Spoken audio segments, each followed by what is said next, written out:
Voilà.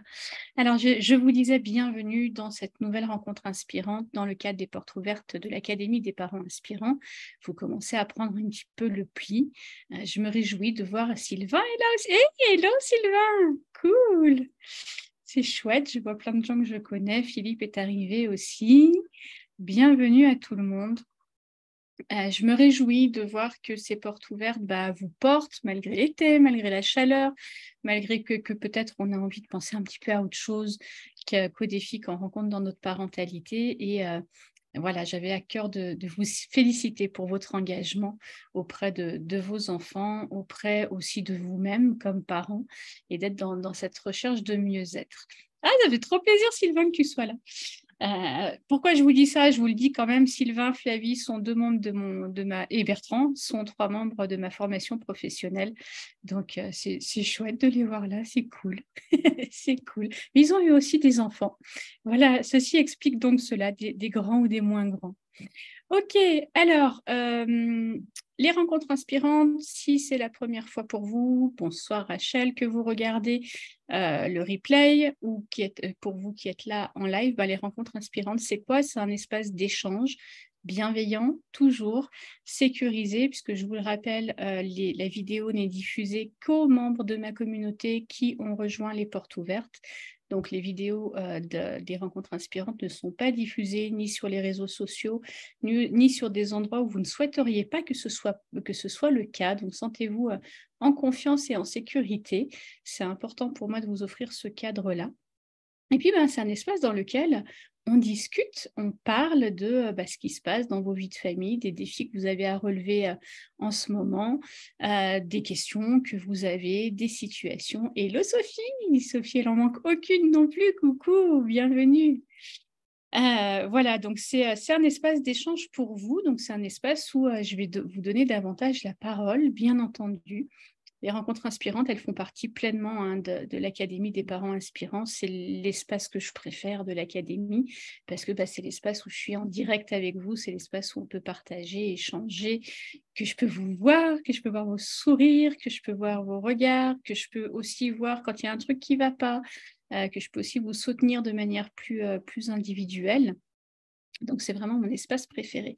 On se fait un petit tour de table, vous n'êtes pas très nombreux. Oui, parce qu'il faut que je vous dise quand même, avec mon cerveau un petit peu tordu, quand j'ai défini les dates des rencontres inspirantes, je n'ai pas du tout percuté que le 13 juillet, il y avait feu d'artifice, bal des pompiers et tout le team en France.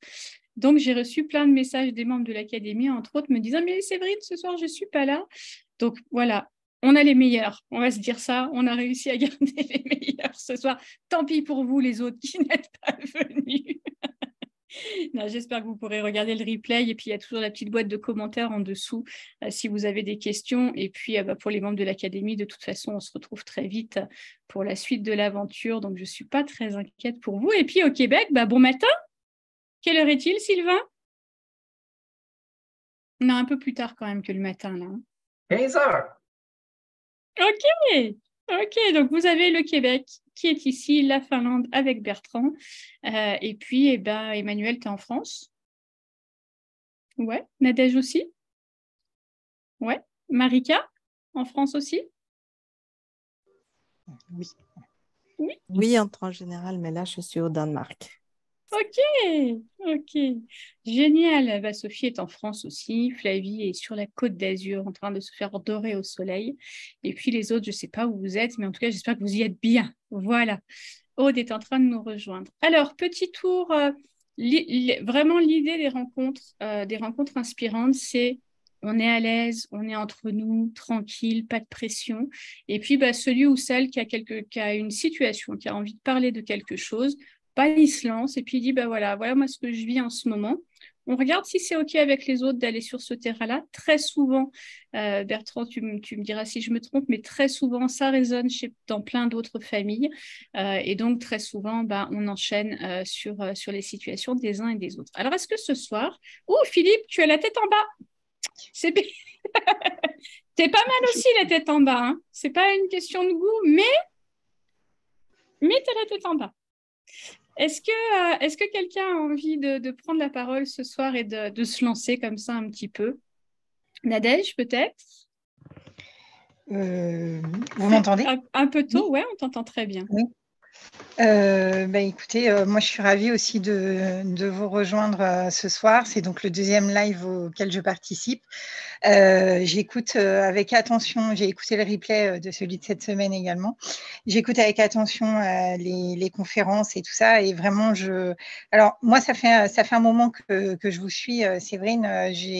Mais je me posais la question de la légitimité, en fait, parce que pour moi, si on en croit en fait le papier, ma fille n'est pas à haut potentiel.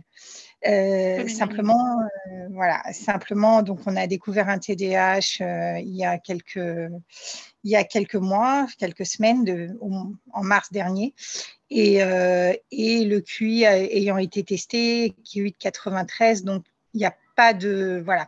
Maintenant, j'entends aussi, j'écoute et j'entends que le TDAH peut cacher un haut potentiel. J'entends j'ai également que tout ce que j'ai pu prendre de vos conférences, de tout ça, et que j'ai… Tutoie-moi, Nadège. Pardon, oui, de tes conférences que j'ai pu appliquer, en fait, je m'aperçois qu'en fait, ça fonctionne avec elle. Donc, elle a 6 ans, hein, voilà. Et pour info, je suis également maman solo par choix. Ok. Voilà. Ah, waouh. Voilà. On est rare, hein, c'est cool. Oui, j'ai fait une PMA en Espagne à l'âge de 42 ans. J'en ai 49 aujourd'hui. Et voilà. Donc, je suis toute seule à l'élever. Donc, je fais un peu ce que je veux. Ça, c'est l'avantage, entre guillemets. Et c'est vrai que du coup, depuis que j'applique tout ce que j'entends, en fait, je m'aperçois que ça marche. Alors, je commence à me dire que peut-être, en effet, elle est HP et que, voilà. Donc, je vous suis vraiment assidûment parce que les choses changent et que ça fait du bien d'entendre ça. Et notamment, là, tout ce qui a été dit sur la microclasse et donner du sens, l'authenticité, enfin, c'est tellement ça. Moi, ma fille, si ça n'a pas de sens, elle me renvoie dans les… Voilà. Donc, et oui, j'entends le fait d'accompagner plutôt que… Voilà, enfin, tout ça, ça me parle énormément. Donc, super. c'est Bah, pour écoute, ça que je suis ravie décidé de déjà sortir. d'entendre que les petits pépites que tu prends à droite à gauche te permettent d'avancer avec ta fille. Pour rebondir juste sur la légitimité, je vous en ai déjà parlé, mais je refais un petit passage très court là-dessus. 6 ans, c'est très tôt pour être testé. Ça reste très tôt, hein. Il y a des tests même avant, mais il n'empêche que c'est encore très tôt. Et que je vous rappelle que le haut potentiel n'est pas qu'un résultat au test de QI. Il y a plein de trucs qui peuvent venir modifier un test de QI, la fatigue, l'anxiété, une anxiété de performance, mal dormi.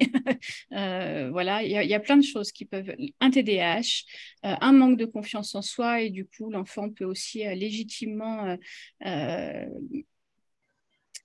gâcher, c'est pas le bon mot, mais faire exprès de ne pas réussir, voilà, parce que ça la saoule, en fait, tout simplement, ça l'intéresse pas.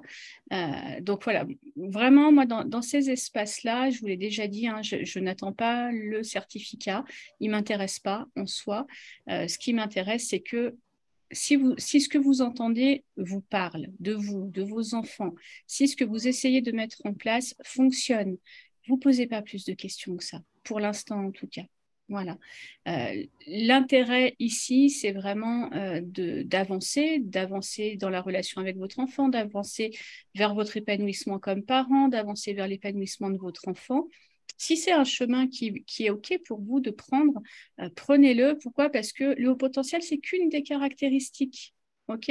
Donc, bien sûr que j'en parle, bien sûr que je mets en place des stratégies qui sont spécifiques.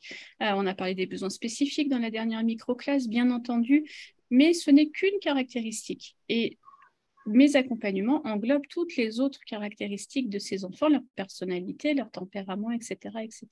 Philippe, tu es revenu la tête en bas et franchement, c'est plus confortable. Merci d'avoir fait cet effort. Ah, par contre, j'ai pas ton son. Je t'entends pas.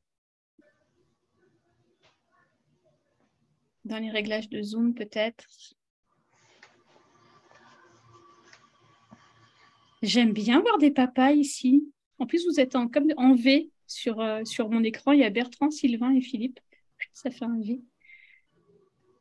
Bon, Philippe, peut-être tu vas résoudre le problème, peut-être dans les réglages du son de Zoom, peut-être que ton micro-casque est pas relié à Zoom. Sinon, il y a toujours le chat. V pour Victoire, ouais, c'est tellement ça, Bertrand. Ok, donc écoute, voilà, bienvenue Nadège, et puis je me réjouis d'entendre que tout le contenu que j'essaye de vous offrir pendant cette quinzaine vous aide, vous soutient et vous porte, et je me réjouis vraiment de ça. C'est vraiment l'intention des portes ouvertes, c'est de vous montrer une autre manière d'être parent, comment on peut faire autrement, comment on peut penser les choses différemment, comment on peut expérimenter d'autres choses en se sentant libre de le faire. Et je me réjouis de voir que vous vous engagez là-dedans. Donc, c'est super chouette. Il y a Anne-Laure qui nous a rejoint. Hello Anne-Laure, je ne t'avais pas vu arriver. Ok. Une difficulté en particulier, Nadège, en ce moment? Non, pas plus que ça pour l'instant. Ok. Non. Ok, Non, pour super. l'instant, ça fonctionne. Pourvu que ça Pour dure. À part le fait qu'elle n'ait plus envie de se lever le matin parce voilà, elle attend les vacances ensemble et que moi, je travaille encore et qu'il faut qu'elle aille au centre de loisirs. Et c'est vrai que bon, mais j'applique des petites choses et ça va. Mais bon, Super. pour l'instant, ça va. Super. Bravo à toi, en tout cas. Merci. Qui d'autre a envie de prendre la parole ce soir? Sylvain, Bertrand, vous pouvez vous lâcher aussi, Sophie, Anne-Laure, Emmanuel, Marika. C'est jamais simple de prendre la parole, mais je vous assure qu'une fois que c'est fait, on se sent très à l'aise. Vas-y. Du coup, ce qui m'a fait, je t'ai entendu sur une autre vidéo que tu avais faite. Alors, je crois, non, c'est un podcast que tu as fait. Avec Lika. Voilà, c'est ça. Et en fait, évoqué, ça m'a parlé et éventuellement, je voulais rebondir là-dessus, sur le fait que du coup, en tant qu'HP, il y a tout ce côté plus sympathique, empathie, et que la sympathie, ça allait avec le fait qu'en effet, on ressentait de manière très... Voilà, l'interprétation qu'éventuellement j'en fais, c'est qu'on ressent énormément du coup les émotions des autres. Mais ce qui est difficile, et là, c'est là que je me reconnais, je pense, en effet, c'est que c'est difficile de s'en détacher, du coup, d'être... et voilà, et du coup, ça devient très, très intense. Et moi, ça me parle énormément parce qu'à la fois dans les crises de colère ou les crises d'angoisse de mon fils, ce que je trouve très, très difficile, c'est qu'en effet, bon, je travaille dessus, j'arrive aujourd'hui à prendre un peu de recul, mais ça vient énormément me chercher et je pense que c'est... Et du coup, je me suis dit, mais je pense qu'il y a de ça. Je pense que voilà, il y a cette communication des émotions qui est très, très forte et c'est pas évident d'arriver en effet à faire la part des choses. Et je sais que d'ailleurs, par rapport à ce qu'on discutait de comment accompagner les crises, etc., c'est vrai que moi, le seul truc, enfin, ce qui fonctionne le mieux, c'est quand même de prendre un peu, enfin, j'ai besoin de prendre un minimum de distance. D'ailleurs, ce que propose, je travaille aussi avec les parents leaders, là, avec Nancy. Donc, en effet, il y a vraiment ce truc, voilà, je vais me calmer, enfin, voilà, vraiment aller se calmer le pompon, soit l'un, soit l'autre. Et comme lui n'arrive pas à le faire, du coup, c'est moi aussi qui prends un peu de distance, etc. Mais ça reste pas évident parce qu'en même temps, il y a de l'anxiété, donc il a besoin d'être accompagné.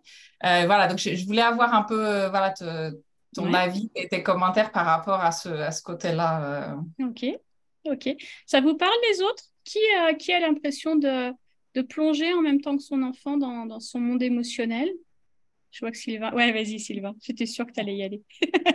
En fait, lorsque tu parles souvent de Bluetooth, j'ai l'impression qu'il est souvent bidirectionnel, et que finalement, c'est comme si on se fait sauter dessus par l'émotion au moment où elle arrive, puis on ne sait même pas d'où elle vient, on a de la difficulté à la comprendre, puis finalement, elle fait comme boule de neige. C'est un peu difficile même à expliquer. Tout à fait, oui. Les autres, ça vous parle aussi? J'ai vu qu'Anne-Laure avait dit moi, ça me parle. Marika, c'est un truc que tu peux vivre, que tu peux ressentir aussi, toi? Ou Aude, ou Sophie. Bertrand, j'ai déjà la réponse, mais il va vous la partager. Sophie aussi, j'ai déjà la réponse. Ouais, ça te parle, Marika? Tu peux juste me faire un pouce si tu n'as pas envie Ok, ok. Aude aussi, ça te parle? Un petit pouce en l'air, un petit pouce en bas. Ouais, ça te parle aussi? Ok, super. Oui, alors en effet, hein, le podcast dont tu parles, c'est le podcast sur lequel j'avais été invitée par Lika Sarr. Sa conférence est encore disponible hein, dans les portes ouvertes. Si vous avez envie d'une bulle de bien-être, allez écouter Lika. Je pense que c'est la personne au monde qui m'apaise le plus juste par sa voix. Elle est incroyable pour ça, elle est très apaisante. Et en effet, je parlais de cette sympathie, donc pour remettre un petit peu dans le contexte de cette explication, on dit souvent que les personnes et les enfants à haut potentiel sont plus empathiques que les autres. Ils ne sont pas empathiques. L'empathie, c'est la capacité de percevoir les émotions chez un autre être humain et d'y compatir. Ok, nous au potentiel, parents au potentiel ou nos enfants, hein, ils sont pas empathiques, ils sont sympathiques, c'est-à-dire que non seulement ils perçoivent les émotions, mais ils les ressentent même à l'intérieur de leur corps, de manière à ce que, bah, et comme tu l'expliques très bien, Emmanuel, hein, on ne sait plus si c'est à nous, si c'est pas à nous. Il y a tout d'un coup une dose de stress qui nous arrive, qu'on ne comprend pas bien d'où elle vient, parce qu'on n'a pas la sensation d'être stressé, puis finalement elle vient de notre enfant. Et comme le dit très bien Sylvain, c'est un Bluetooth double sens. Hein. C'est vrai du parent pour son enfant, puis c'est vrai aussi de l'enfant pour son parent.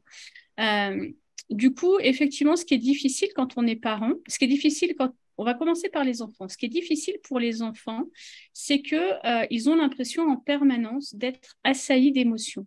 D'accord? Et ils ont, comme tu le dis très bien, ils n'ont pas la capacité, eux, de se dire là, je me retire un moment parce que je vais me remettre dans ma bulle, je vais refaire un petit peu le tri dans tout ça, et puis je reviendrai quand je me sentirai un petit peu plus apaisée. Ils ont rarement cette capacité-là parce qu'ils ne sont pas outillés pour. Hein. Ce n'est pas un manque de volonté. On voit bien comme nous, adultes, c'est compliqué à faire avec nos cerveaux d'adultes. Donc, on imagine bien qu'avec un cerveau en construction d'enfant, bah, c'est un truc qui est super compliqué à faire. Et du coup, ben, il peut y avoir des crises comme ça qui nous paraissent complètement inexpliquées, qui ne sont en fait pas une crise liée à de la frustration, liée à une colère, liée à des choses comme ça, mais à trop de stimulation émotionnelle. Typiquement, hein, je suis survécu ça. On est dans une réunion de famille, on a l'impression que tout le monde s'amuse, que tout le monde rit et que tout va bien. Et puis votre enfant, il part en crise. Pas parce qu'il y a eu un élément déclencheur, mais parce que trop d'émotions, quoi. Et même la joie hein, peut être une émotion compliquée à accueillir de manière très intense. On parle souvent des émotions plus désagréables, mais même quelque chose de très festif peut être complètement envahissant et venir saturer notre capacité à réguler nos émotions. Donc, c'est vrai aussi pour les situations de joie. On les comprend moins. C'est typiquement les réunions de famille, c'est typiquement les fêtes foraines, c'est typiquement les bals du 13 juillet pour ceux qui y sont ce soir. Si ce soir, votre enfant a une petite tendance à être pas très bien quand il rentre, bah, pensez aux stimulations émotionnelles de toute cette foule et puis aux stimulations visuelles des feux auditifs, etc., etc. Donc, en effet, c'est difficile de ne pas plonger avec nos enfants quand c'est comme ça. Je vais vous partager aussi quelque chose. Moi, mon fils, il passe son temps à me dire « arrête de me sentir ». Parce que je sens quand il est énervé, je sens quand il est angoissé, je sens quand il est impatient, je sens quand il est content, je sens quand il est triste. Et en fait, cette capacité-là fait que je peux avoir tendance parfois à ne pas lui laisser le temps de l'exprimer et à directement lui dire cool, souffle. Il me dit mais arrête de me sentir. Il y a quelque chose de très intrusif. Ok. En effet, hein, j'ai pas forcément comme enfant, comme un individu, j'ai pas forcément envie qu'en permanence on soit au courant de mon état d'être.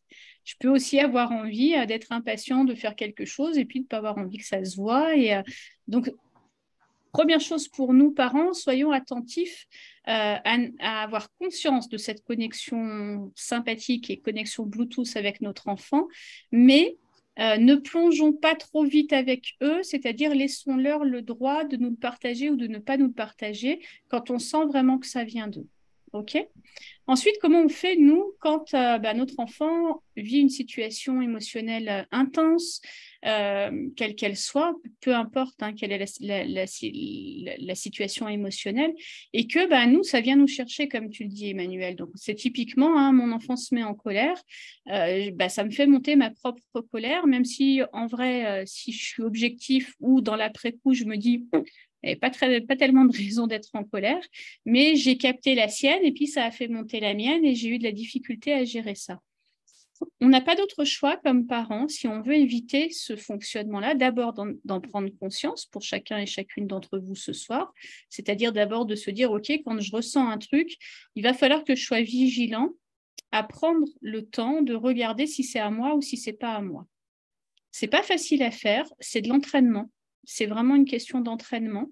C'est vraiment prendre ce temps de je respire, là je me sens énervée, ou là je me sens excitée, ou là je me sens triste, ou est-ce que j'ai vraiment une raison pour ça? Est-ce qu'elle m'appartient, cette émotion-là, ou est-ce qu'elle n'est pas à moi? D'accord? Je vous rappelle que l'émotion, c'est une sensation physique. Donc, si vous développez votre intelligence émotionnelle, c'est-à-dire que si vous travaillez à identifier à quelle sensation émotionnelle vous pouvez relier votre émotion, par exemple, si on va prendre la peur, pour certains, ça va se passer dans la poitrine, on va avoir du mal à respirer, on va se sentir oppressé, ou pour d'autres, ils vont avoir de la chair de poule, les frissons. Donc, chez chacun d'entre nous, les émotions se traduisent toujours de manière émotionnelle, mais pas toujours de la même façon chez les uns et chez les autres. Ce serait trop facile qu'il y ait une carte de lecture comme ça.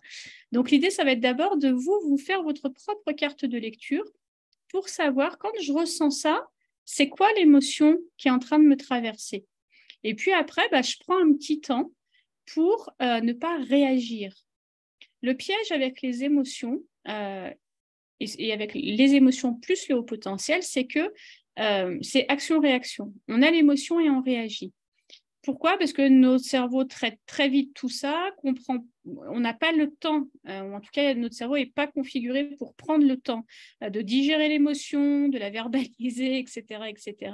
Donc c'est vraiment un effort qu'on a à faire nous pour se dire, OK, là je ressens un truc, même si c'est juste une respiration OK, qui est énervé dans cette pièce? Moi, lui, les deux, peut-être, et si c'est les deux, c'est OK. Et puis après, l'étape d'après, et vraiment celle qui est, à mon sens, la plus aidante, ça va être de le dire, d'en parler. Alors encore une fois, ne cherchez pas à faire de la communication non violente si vous en êtes aux prémices de parler des émotions dans vos vies de famille. D'accord? On ne cherche pas à faire des bonds de kangourou. Je vous le rappelle, on cherche à faire des petits pas. Donc peut-être simplement de dire, oh là, je me sens super énervée. Et on peut le dire de manière énervée. On n'est pas obligé d'être très calme quand on est énervé. Rappelez-vous l'authenticité. Donc, je me sens super en colère. Et toi, tu te sens comment? Moi aussi, je me sens super en colère. OK, comment on gère ça ensemble? L'idée, c'est de choisir les comportements. Est-ce que vous voyez ce que je veux dire? Si je suis très en colère après mon fils, je peux hurler, crier, taper. Ça, c'est une réaction animale. OK? C'est quand il y a un truc qui ne passe pas par mon cerveau. Un truc instinctif de défense, en fait. Si je suis un adulte qui veut mettre de la clarté sur ses comportements et puis surtout qui veut choisir comment il réagit à telle ou telle situation parce qu'il a un objectif, vous vous rappelez, transmission des compétences, réponse aux besoins, il va falloir que moi-même, je me dise, OK, là, je suis en colère, je vais juste commencer par le dire, que là, je suis super en colère. Et puis, vous allez voir que petit à petit, vos enfants, plutôt que d'agir leur colère, vont développer cette compétence de la dire. Et puis, c'est en dehors de ces scènes-là, en dehors des crises, en dehors des situations tendues, qu'on va travailler et puis avec son enfant sur qu'est-ce que je peux faire quand je suis en colère? Qu'est-ce que je peux essayer? Ça revient un petit peu à ce qu'on disait lors du live précédent. La prochaine fois que je suis très en colère ou je me sens très en colère, qu'est-ce que je fais?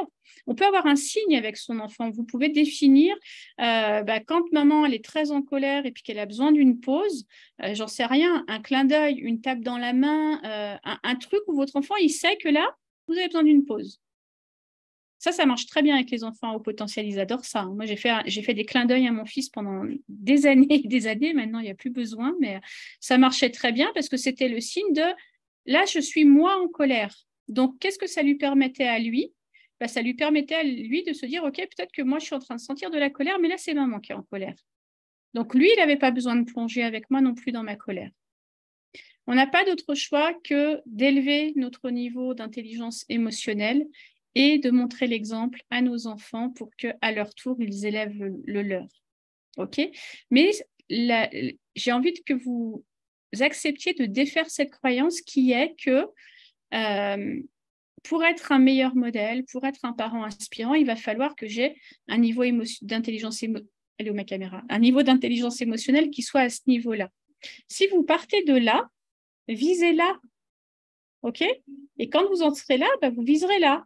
Et puis après, vous viserez là. Et puis vous allez monter petit à petit. Parce que si vous vous mettez un trop gros objectif, qu'est-ce que ça va faire? Ça va vous générer du stress, de la frustration. Et après, c'est le cercle vicieux. Je suis frustrée, je suis stressée de ne pas savoir gérer mes émotions. Et donc, j'ai encore plus d'émotions. Je m'énerve encore plus, je crie encore plus.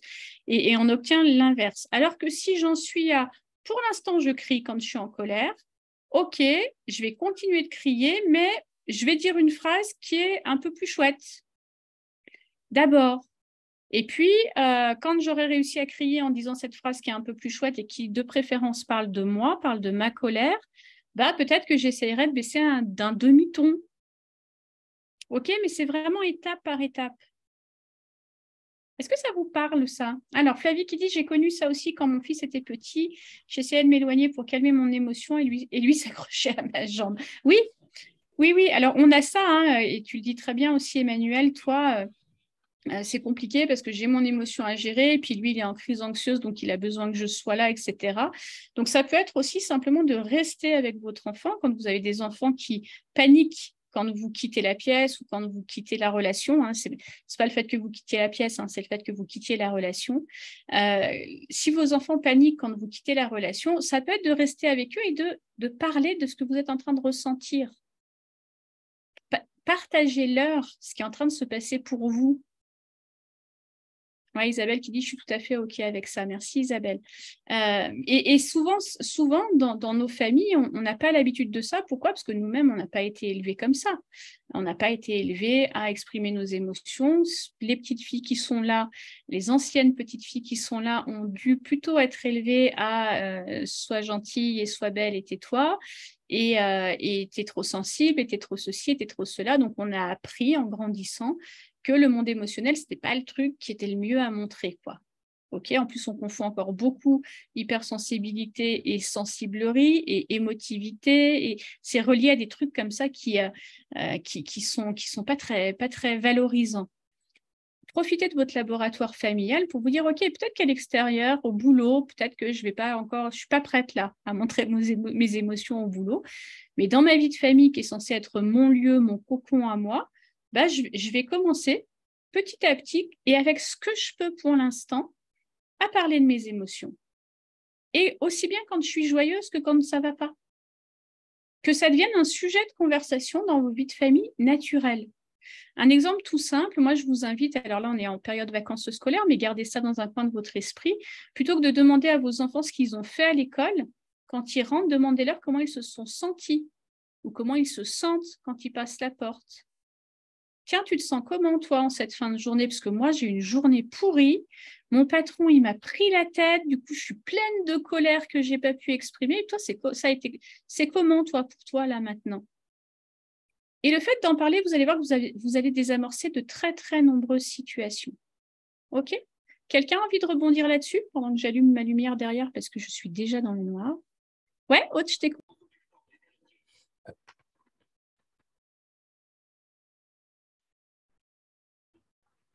Alors, est-ce que vous m'entendez bien?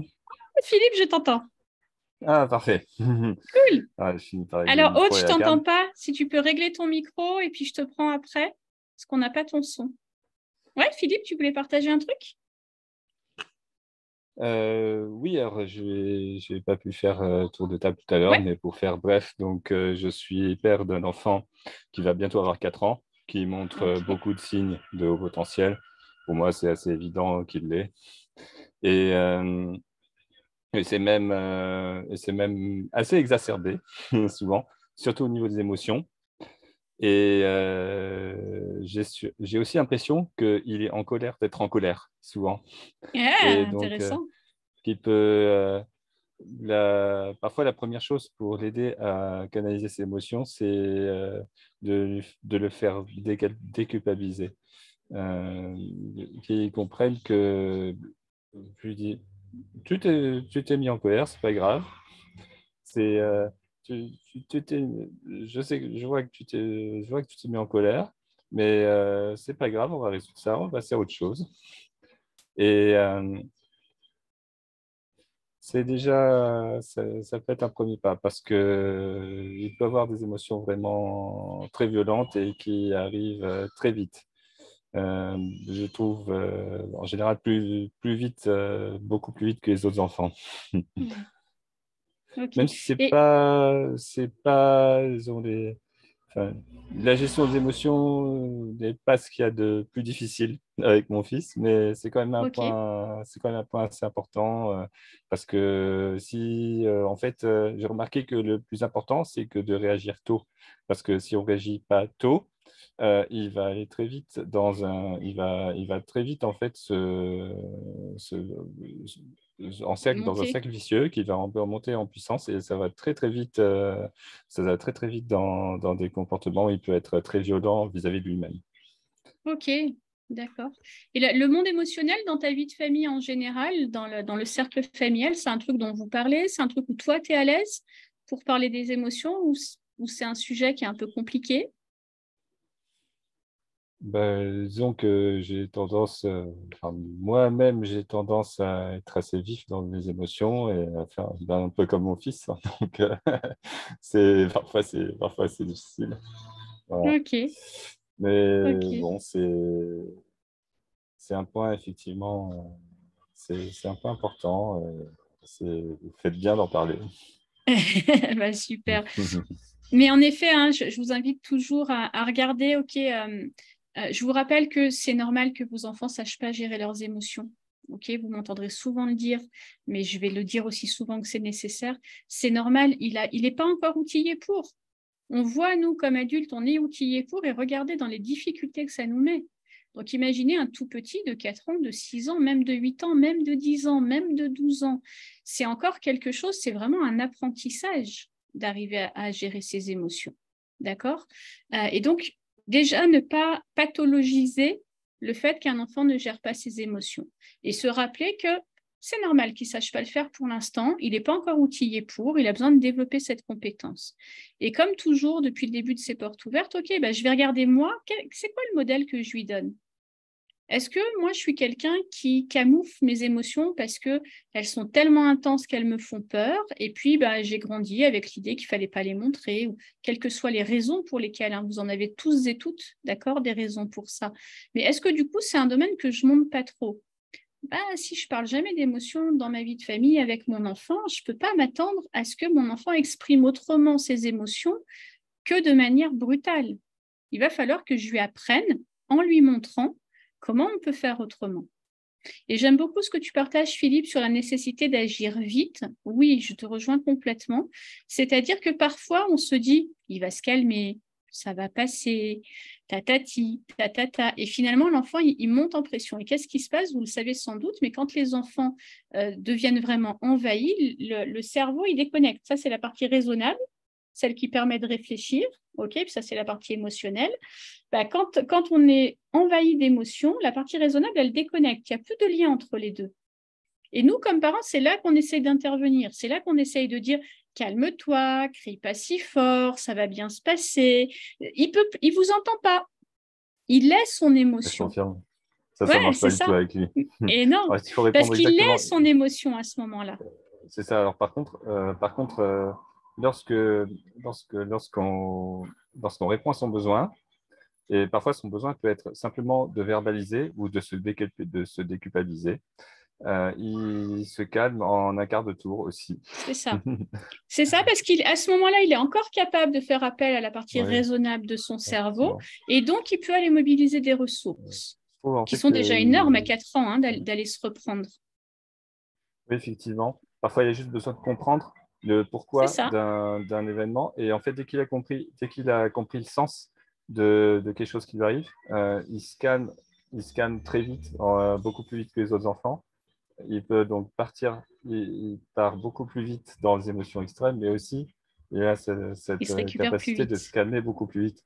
Ouais. Une fois qu'il a Oui. compris le sens de quelque chose, même si c'est quelque chose qui peut être difficile pour lui, en fait, dès qu'il en a compris le sens, il se calme. Et le simple fait de verbaliser son besoin, en fait, son vrai besoin, c'est simplement qu'on verbalise Comprendre. la situation et en fait, de comprendre juste juste ce qui se passe. Même si c'est difficile pour lui, une fois qu'il a compris ce qui se passe, une fois qu'il a compris ce qui lui arrive, il se calme et il retrouve l'énergie nécessaire pour faire face si c'est une situation qui est difficile pour lui. Ah ouais, tout à fait. Donc vraiment, je vous encourage comme Philippe à essayer d'agir vite, c'est-à-dire très vite, de dire, OK, je vois que tu es en colère, peut-être, et des fois, on ne sait pas, d'accord? Des fois, on ne comprend pas quelle est la situation qui a déclenché. On peut faire des hypothèses. On peut dire à notre enfant, bah là, j'ai l'impression que tu es en colère, est-ce que c'est parce que? On peut aller l'interroger sur sa colère. Et puis, on peut aussi lui dire, bah ouais, c'est moche.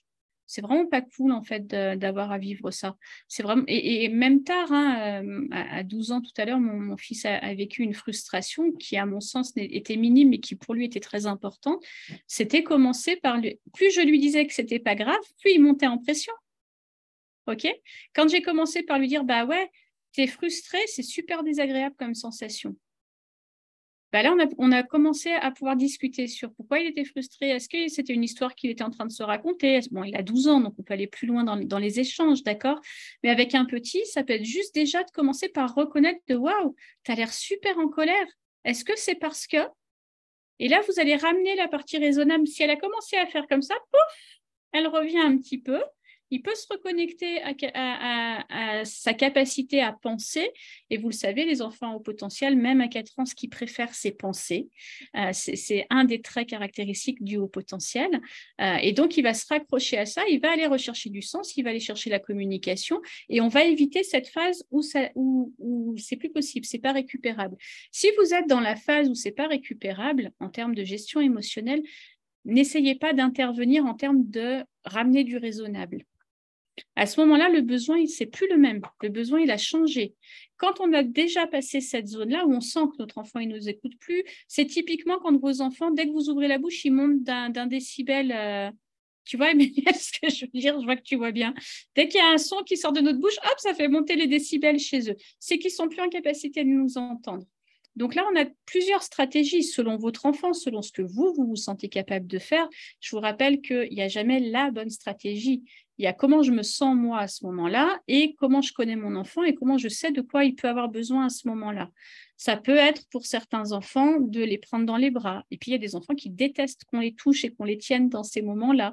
Donc, on va peut-être les diriger plus vers un espace plus calme où on va juste s'asseoir à côté d'eux et puis on va attendre que la décharge émotionnelle ait eu lieu. Et puis, quand on sentira qu'ils sont redescendus un petit peu, peut-être qu'on fera une approche. Mais n'essayez pas de les raisonner à ce moment-là. D'abord, ils ne peuvent pas vous entendre. Et s'ils vous entendent, le seul message qu'ils entendent, c'est « ton émotion n'est pas valide ». Et donc, je redouble pour te remontrer que si, je te jure, elle est bien valide et je vais t'en faire un bon moment jusqu'à ce que tu aies compris que c'était bien valide. Donc ça, c'est vraiment important. Isabelle qui partage depuis que je valorise ses moindres progrès, tant sur le plan émotionnel que sur les efforts qu'elle fait au quotidien. Il doit manquer un bout, mais je pense qu'Isabelle, tu voulais dire que, ah voilà, je vois une amélioration de notre relation. C'est ça. C'est ça, la valorisation des progrès est un thème aussi très important dans tous les champs de compétences de vos enfants, mais aussi dans le domaine émotionnel. Si une fois, quand Philippe, chez toi, voilà, ton enfant arrive à se reprendre, dire « Waouh, super !» tu as réussi à en parler, c'est génial. Voilà, on remet 100 balles, quoi. Hein. On en refait quelques couches sur ces trucs-là. OK? Mais c'est pas possible. Tu as installé une caméra chez moi, dit Bertrand. Non, je te connais bien, je vous connais bien. J'en ai installé partout, dit Anne-Laure. J'adore. Aude, est-ce que tu as pu retrouver ton son? Est-ce qu'on réessaye? Et non. Est-ce que tu sais, en bas, tu as désactivé le son, puis tu as une petite flèche à côté. Si tu es sur ordinateur, donc en cliquant là, peut-être tu peux choisir un autre micro. Je te laisse essayer. Ok, Anne-Laure, tu voulais partager quelque chose? Ou Marika, ou Sophie, ou Sylvain, ou Bertrand qui disait j'ai installé une caméra chez toi. Allez-y, ouvrez vos micros et lancez-vous. Oui, Anne-Laure? Oui, oui. Enfin, au niveau des émotions, je pense que oui, tu as dû installer des caméras chez pas mal d'entre nous. Oui. Euh, Après, là, moi, je vis un moment un peu particulier dans ma vie. C'est pour cause de séparation. C'est la première fois que ma fille est partie en vacances sans moi. Ok. Et alors ça, je le vis plutôt bien parce que je sais que, voilà, c'est pas parce que je suis en conflit avec son père que je suis pas contente qu'elle soit en vacances avec lui. Faut pas exagérer non plus. Euh, Mais c'est plus des émotions culpabilisantes que j'ai eues hier. Hier, je l'ai eu au téléphone. Alors, elle est loin, elle est au Canada, dans la famille de son père. Ok. Et donc, décalage horaire, tout ça, machin. Et en fait, elle me parlait pas et j'avais l'impression qu'elle me rejetait un peu. Parce que c'était plus une impression que j'avais moi que ce qui est quelque chose qui correspondait à une réalité. Et, euh, et je m'en suis un peu voulu parce que je me suis dit, ben, j'étais évidemment contente que ça se passe bien avec son père et je me disais, et en même temps, j'étais un peu jalouse ou je sais pas quoi. Enfin, j'étais pas hyper fière de moi après ce coup de fil, quoi. Je me disais, bon, j'arrive pas, j'arrive pas à être aussi bien que je Contente pour elle, souhaiterais qu'est-ce que tu l'être. aimerais? Bah, j'aimerais juste accueillir qu'elle va bien et qu'elle est contente là-bas. Et j'ai quand même un truc derrière qui me travaille.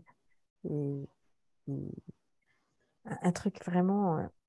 Enfin, j'ai un peu honte de le dire, mais déjà, voilà, elle est peut-être mieux avec son père qu'avec moi à ce moment-là. Et ça m'énervait. C'était horrible.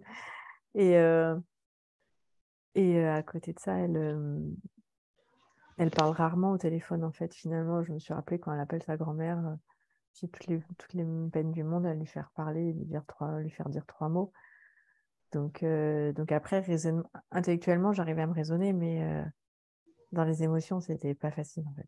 Hmm. Donc, Merci voilà. beaucoup, Je Anne-Laure. sais pas s'il y en a qui ont vécu ça. C'est un peu compliqué pour moi de le dire, mais bon, je me dis que Bah, je suis écoute, peut-être pas la merci seule quand même beaucoup. dans ce chose-là. Non, je t'assure que tu n'es pas la seule. D'abord, le thème de la culpabilité, tu es très loin d'être la seule. Et puis, dans cette situation-là, bien sûr que c'est compliqué. D'abord, je te remercie de nous faire suffisamment confiance pour nous partager ça et pour avoir le courage de le faire. Euh,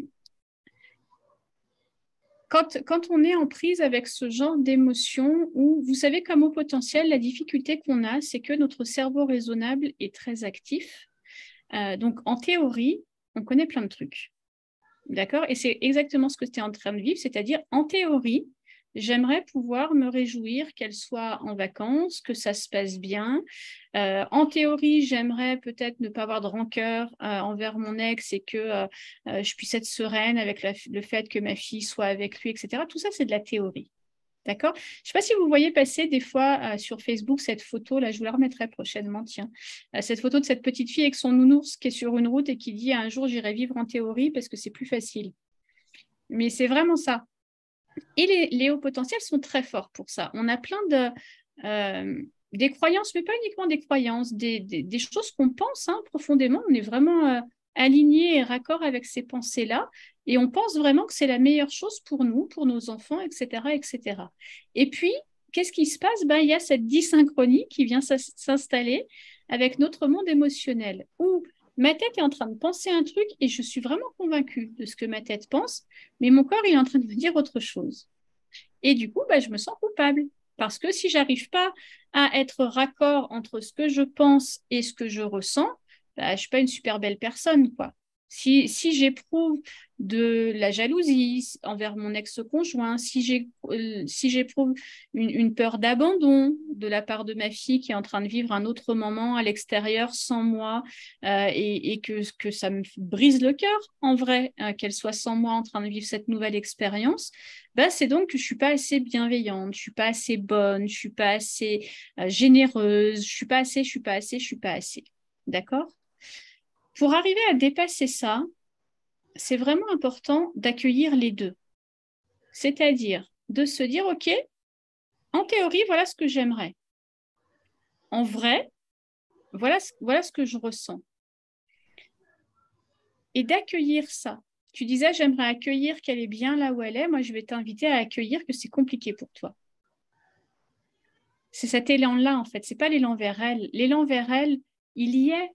OK, tu suis les portes ouvertes depuis le début. On a eu un ou deux échanges. Tu m'as écrit pour me demander des trucs et tout. L'engagement envers ta fille, il y est. Chaque parent qui est présent au direct et chaque parent qui regarde le replay et qui regarde peut-être pas tous les replays, mais qui ont été voir des vidéos, votre engagement, il y est. Cessez de vous questionner sur est-ce que vous faites assez. Oui, vous faites assez. Mais par contre, revenir à toi et te dire, OK, ben moi, je vais accueillir que c'est compliqué. Et tu sais quoi? Tu as le droit que ce soit super compliqué. Tu as le droit. Tu as le droit de regretter de ne pas partager ces moments-là avec elle. Tu as le droit, dans un épisode de séparation où on sait bien que tout est bousculé, nos repères sont bousculés, notre sécurité interne est bousculée. On a le droit aussi d'avoir cette fragilité de se dire oh, j'ai peur de la perdre. Et puis ensuite, on va aussi aller regarder, est-ce qu'il n'y a pas une petite blessure d'abandon qui se cache par là et puis qui se réactive à cette occasion-là? Est-ce que ce que je ressens aujourd'hui est vraiment en lien direct avec la situation ou est-ce que ça me parle d'autre chose? Est-ce que mes parents sont partis en vacances sans moi? Est-ce que je suis partie en vacances sans mes parents puis que j'ai eu l'impression de les abandonner? À quoi je peux relier dans mon histoire aussi ces événements-là? Parce que parfois, on vit des émotions qui sont désagréables pour nous, mais qui sont juste des reboots de ce qui a déjà été vécu. D'accord? Donc, quel que soit ce que vous ressentez, vous savez, parfois, on en parlait il n'y a pas très longtemps dans l'académie, lors d'une autre rencontre inspirante avec les membres, parfois on en a marre de nos enfants. Parfois, on ferait bien un don. On ferait bien une petite pause, quoi. On échangerait bien contre un qui serait plus facile ou une qui serait plus simple. C'est OK de ressentir ça. Ça ne fait pas vous des mauvais parents. Ça fait de vous des êtres humains.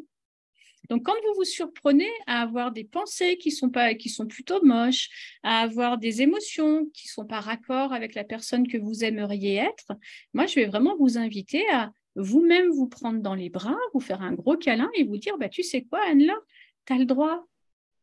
Tu as le droit de ressentir ça. Et puis, peut-être c'est le moment d'aller regarder un petit peu plus, puis peut-être c'est pas le moment. Peut-être que juste tu as besoin d'avoir le droit de ça. Il n'y a pas forcément... Je dis souvent dans l'académie que les comportements de nos enfants, comme nos comportements à nous, de parents, ou nos pensées, ce n'est pas des problèmes à résoudre. C'est des expériences à vivre. Ça veut dire quoi? Ça veut dire, Anne-Laure, dans ce que tu es en train de traverser en ce moment, dans l'épisode que tu as vécu hier, qu'est-ce que tu en apprends? Qu'est-ce que tu vas en faire? C'est ça qui compte. Est-ce que tu vas en faire un truc où tu vas dire, OK, j'appelle plus parce qu'en fait, c'est trop douloureux de l'entendre joyeuse et donc je vais définir peut-être que je l'appelle moins parce que moi, ça ne me fait pas du bien. Et puis elle, de toute évidence, elle n'en a pas particulièrement besoin parce que ce n'est pas une accro du téléphone. Est-ce que je vais définir que après un appel avec elle, je vais systématiquement me faire un truc qui me fait du bien? Je vais mettre un film, je vais boire un coup, je vais voir une copine, je vais... Qu'est-ce que j'en fais de cette expérience-là pour que la prochaine fois, ce soit moins douloureux? Et là, c'est vraiment toi avec toi parce que l'engagement pour ta fille, etc., il n'a pas à être remis en question. Mais on a le droit, comme parents, de ressentir des choses comme ça. On a le droit, chez Philippe, quand c'est la 4e colère de la journée, de ne pas avoir envie de prendre le temps de la désamorcer et puis juste avoir envie de lui dire, tu sais quoi, là, tu te mets dans ta chambre, tu ne bouges plus et tu me lâches la grappe, quoi. On a le droit de ressentir ça. Ça ne fait pas de vous des mauvais parents. Ça fait de vous des êtres humains qui avaient vos propres limites. Peut-être que là, dans cette situation-là, il y a une de tes limites qui est trop... Tu t'es mis un niveau qui est trop haut. Peut-être qu'il faut redescendre un petit peu et te dire, OK, je peux accepter qu'elle parte en vacances avec son père, mais en vrai, j'ai peut-être pas super envie qu'elle me dise qu'elle est super contente, donc je vais aller chercher moins d'infos. Et puis, quand je serai plus apaisée avec ça, peut-être que je pourrais retourner chercher des infos. Est-ce que ça vous parle aux uns ou aux autres, ça? Bertrand, il fait « Ah oui !» Allez, Bertrand, viens avec nous dire comment ça te parle, tout ça. Bertrand, il n'ose pas. Vous savez pourquoi? Je le connais par cœur. Il ne veut pas vous prendre votre place. Hein, Bertrand, que je te connais. Mais oui, allez, comment ça te parle, tout ça? Moi, ça ne me parle pas du tout. Et je rassure tout le monde, bien sûr, que ça me parle. Même si ça, au bout de 3 ans que je te suis et tout, aussi, si, il y a des situations. Là, tout à l'heure, c'est ça, quand je disais que tu as mis des caméras partout, c'est quand on parle, bah moi je parle à Martin, mais calme-toi, qui crie un peu plus. Mais non, mais calme-toi, il n'y a rien. Et qui crie un peu plus, et la surenchère, Ça t'a ça bien m'a bien parlé. parlé. Ça m'a bien parlé. Mais oui, c'est vrai qu'il y a des situations qui sont pas agréables. Mm. Et on a tendance, je ne sais pas si c'est le cas pour Anne-Laure, mais on a tendance à se demander, et les autres, si je m'en fous, ils vont en penser quoi? Ça va être surtout, on se meurtrit par rapport à la vision des autres. Mm. Parce que je pense que instinctivement, tu dis beaucoup qu'il faut suivre son instinct. Je pense que c'est ça, instinctivement, c'est ouais, puis je laisse tomber, il me saoule, il veut aller en t-shirt et en caleçon quand il fait -20 dehors à l'école, mais qu'il y aille, mais qu'il y aille. Et on se dit que Mais que ouais, mais vont non, penser parce les autres? qu'après, les voisins, ils vont appeler les services sociaux, la maîtresse, elle va nous écrire, alors qu'on devrait, bah, voilà, un petit peu, voilà, prendre du recul, laisser, pardon pour le terme, mais laisser pisser, et puis voir après ce que ça donne. Il y a Mais deux, oui, il y a deux choses super intéressantes. Je fais le lien, Anne-Laure, avec Bertrand et avec toi. Il y a deux choses que je relève là et qui est assez typique hein, chez les parents d'enfants à haut potentiel, c'est les exigences que vous avez envers vous-même. Vous vous sentez le devoir d'être le parent qui a toujours la bonne réaction, qui a toujours la bonne émotion, au bon moment, qui ressent. En plus, vous êtes dans ma communauté, majoritairement, vous êtes des personnes bienveillantes qui avaient vraiment à cœur de soutenir, d'accompagner vos enfants. Et je me réjouis hein, d'avoir cette communauté-là. Mais le revers de la médaille de ça, c'est la pression que vous vous mettez pour ça. C'est le niveau d'exigence. Et ce niveau d'exigence, il est à deux niveaux. Du côté de Bertrand, dans ce qu'il a exprimé, c'est du niveau le regard des autres. Que vont penser les autres si je fais de manière authentique ce que je sens qu'il faut que je fasse dans cette situation-là?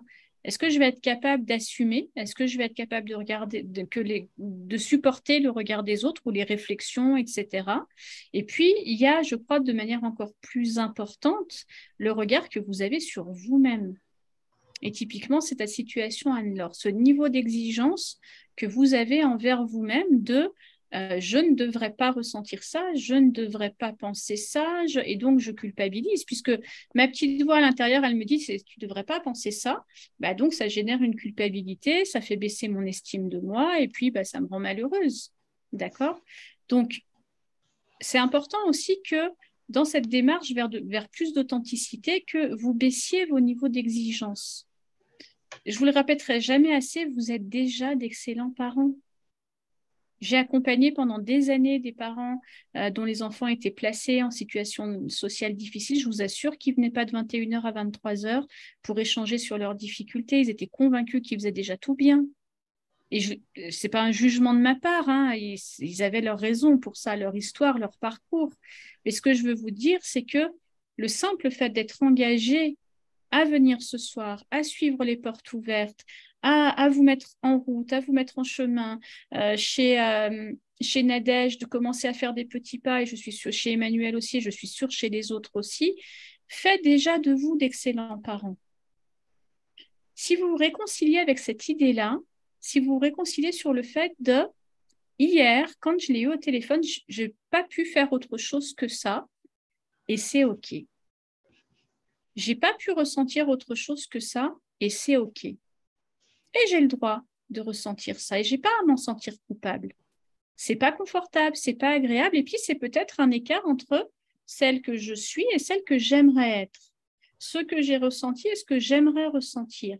S'il y a un écart entre ça et ça, bah, ça crée de la culpabilité. OK, donc on rapproche l'écart, pas sur le devant, mais on revient à là où on est. Et puis on réfléchit à nos prochains petits pas et on continue d'avancer. D'accord? Mais vraiment cette pression que vous vous mettez comme parents, je le vois dans l'académie, je le vois sur les réseaux, je le vois partout. Il y a quelqu'un dans le groupe Facebook, là, l'autre jour, je ne sais pas si vous avez vu passer ça, qui a publié une liste d'une organisation dingue. Et je me disais, mais mon Dieu, cette maman, quelle pression elle se met pour que tout soit calé, tout soit organisé.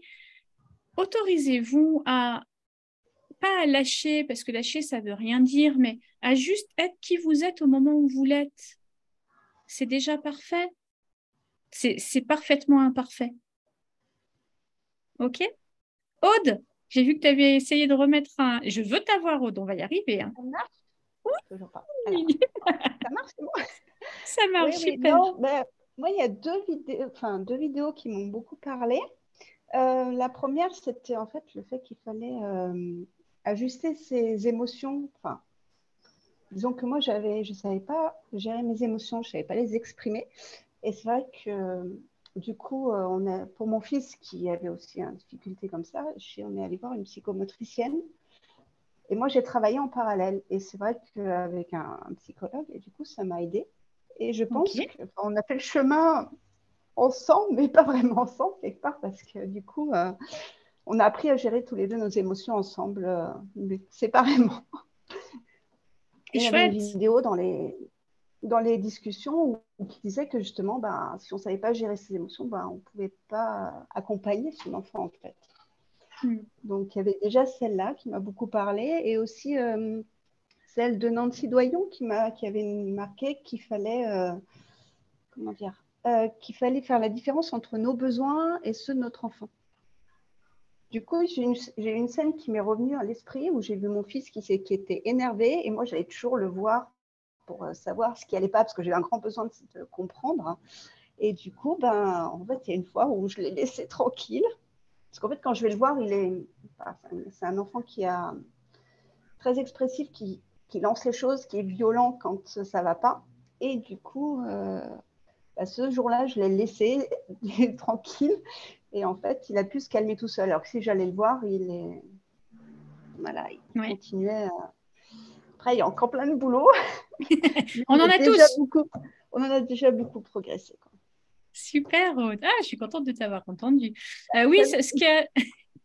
Et puis là, j'arrive à gérer l'émotion parce que la dernière fois, je savais que je ne pouvais pas parler parce que j'absorbais les émotions des autres. Donc, c'est même pas la peine. Ça demande aussi de se sentir en confiance. Et les rencontres offertes sont là pour ça, pour vous montrer que oui, la première fois, c'est compliqué, on n'ose pas.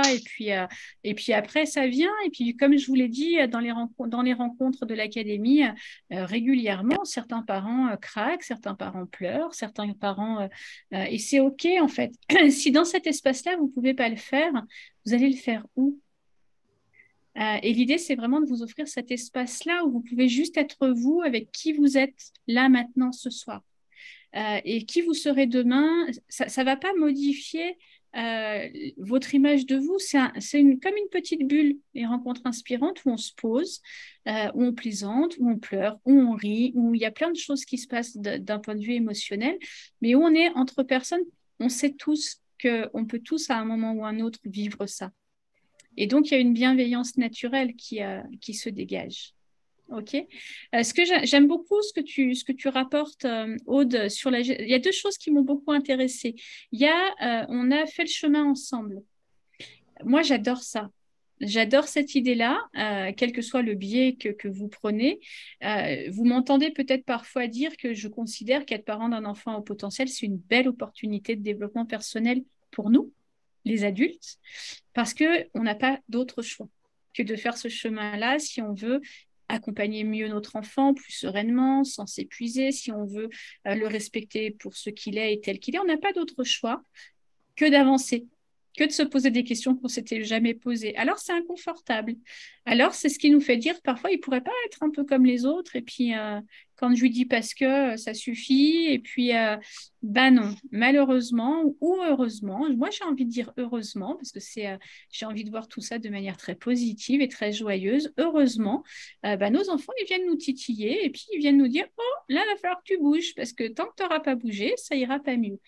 Donc, on peut choisir ses pensées et on peut choisir de trouver que c'est une belle opportunité. Et l'erreur souvent que font les parents, c'est de se dire, bah, si je veux l'accompagner, il faut que j'ai fait 100 pas de plus sur le chemin que lui pour pouvoir être un parent inspirant. OK? C'est pas vrai. Pour mieux accompagner vos enfants, vous avez juste besoin d'être à côté de lui sur le chemin. Et cheminer ensemble, c'est magnifique. Ça demande beaucoup d'humilité comme parent. Ça demande vraiment de sortir de ces concepts d'autorité, de puissance. Ça demande d'aller revoir tout ça. Et quand on le revoit, je vous assure que c'est d'une richesse absolue. Ça crée des relations d'une qualité absolue. Mais c'est avoir simplement l'humilité de dire, OK, là, t'en es là, tu sais quoi, j'en suis pas beaucoup plus loin que toi. Bah, viens, on se prend par la main et puis chacun, avec des chemins qui ne sont pas forcément les mêmes, avec des étapes qui ne vont pas forcément être les mêmes, mais on va chacun avancer sur ce chemin-là. Première chose que je trouve vraiment très inspirant pour le coup. Et puis la deuxième chose que Nancy partage dans Parents Leaders, en effet, vous allez me retrouver dans Parents Leaders dans pas très longtemps, puisque j'ai la chance d'être l'experte au potentiel de Parents Leaders cette année. Mais ce que Nancy partage dans Parents Leaders, c'est vraiment important. Comme parents, parfois, si on n'a pas nous-mêmes mis de la clarté sur nos besoins, on va tendance à confondre nos besoins et ceux de nos enfants. Typiquement, pour reprendre l'exemple de Bertrand tout à l'heure, moi, je suis super frileuse, d'accord? Et je vis en Haute-Savoie. En Haute-Savoie, les hivers, ce n'est pas ceux de la Côte d'Azur chez Flavie, quoi. D'accord? Ce n'est pas non plus ceux de Sylvain au Québec, ce n'est pas non plus ceux de Bertrand en Finlande, mais c'est des températures qui sont quand même fraîches, avec de la neige, avec du froid, avec du vent, etc. Donc, moi, je vais avoir tendance à avoir la veste chauffante avec la doudoune, le bonnet, le cache-nez, parce que je suis frigorifiée en permanence. Mon fils, lui, il n'est pas du tout frileux. Quand il était petit, qu'est-ce que j'avais tendance à faire? À le couvrir, puisque moi, j'ai froid. Et puis, petit à petit, il a bien fallu... Et il y avait des crises, et ça partait dans tous les sens, et c'était compliqué de mettre le bonnet, et le bonnet, en plus, ça gratte, et tout ce que vous connaissez, j'imagine. Hein. Mais il a fallu que je fasse la part de quel est mon besoin et quel est le sien. Mon besoin, c'est d'être couverte. Le sien, c'est de l'être franchement moins. C'est passé par quoi? C'est passé par, OK, tu penses ne pas avoir besoin de mettre un bonnet, ne le mets pas et puis on verra. Il n'a jamais été plus malade que les autres enfants. Il ne s'est jamais plaint du froid. C'est aussi leur faire confiance sur le fait qu'ils sentent leurs besoins. S'il avait eu froid, très certainement qu'il aurait fini par mettre un bonnet parce qu'il n'est pas stupide et il n'est pas opposant à ce point-là. Ah, je résonne. C'est chez Nadège. Je coupe ton son, Nadège, parce que je résonne chez toi. Je m'entends parler.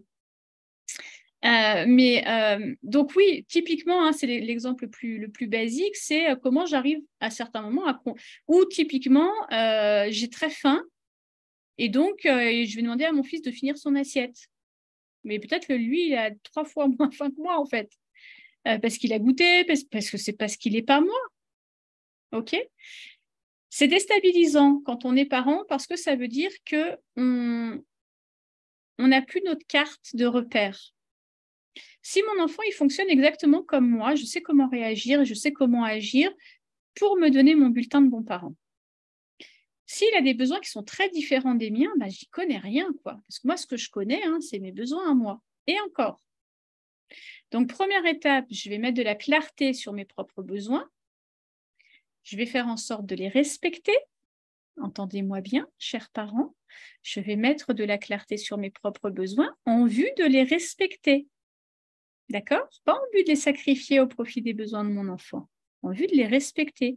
Et puis ensuite, je vais être sur un chemin d'observation et d'apprendre à connaître cette personne qui est en face de moi, cet individu qui est en face de moi et qui n'a pas forcément les mêmes besoins que moi. Ici, on est tous les deux au potentiel. Moi, j'ai une hyperacousie très importante. Je suis très sensible au bruit. Lui, absolument pas. Par contre, il est très sensible aux odeurs. Alors, quand j'étais petite, je mettais tout le temps doucement parce que j'avais peur que ça le surstimule au niveau auditif.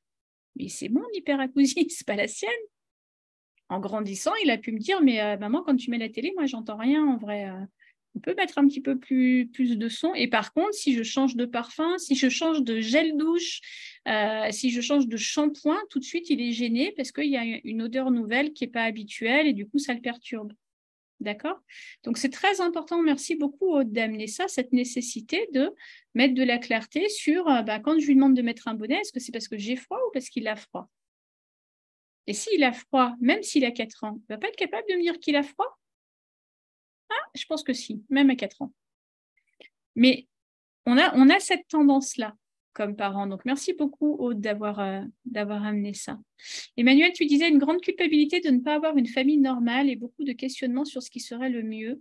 Difficulté de faire des choix. Oui, cette culpabilité-là, elle existe aussi. Hein, le mythe de la famille normale, alors c'est un mythe, hein, je vais vous rassurer.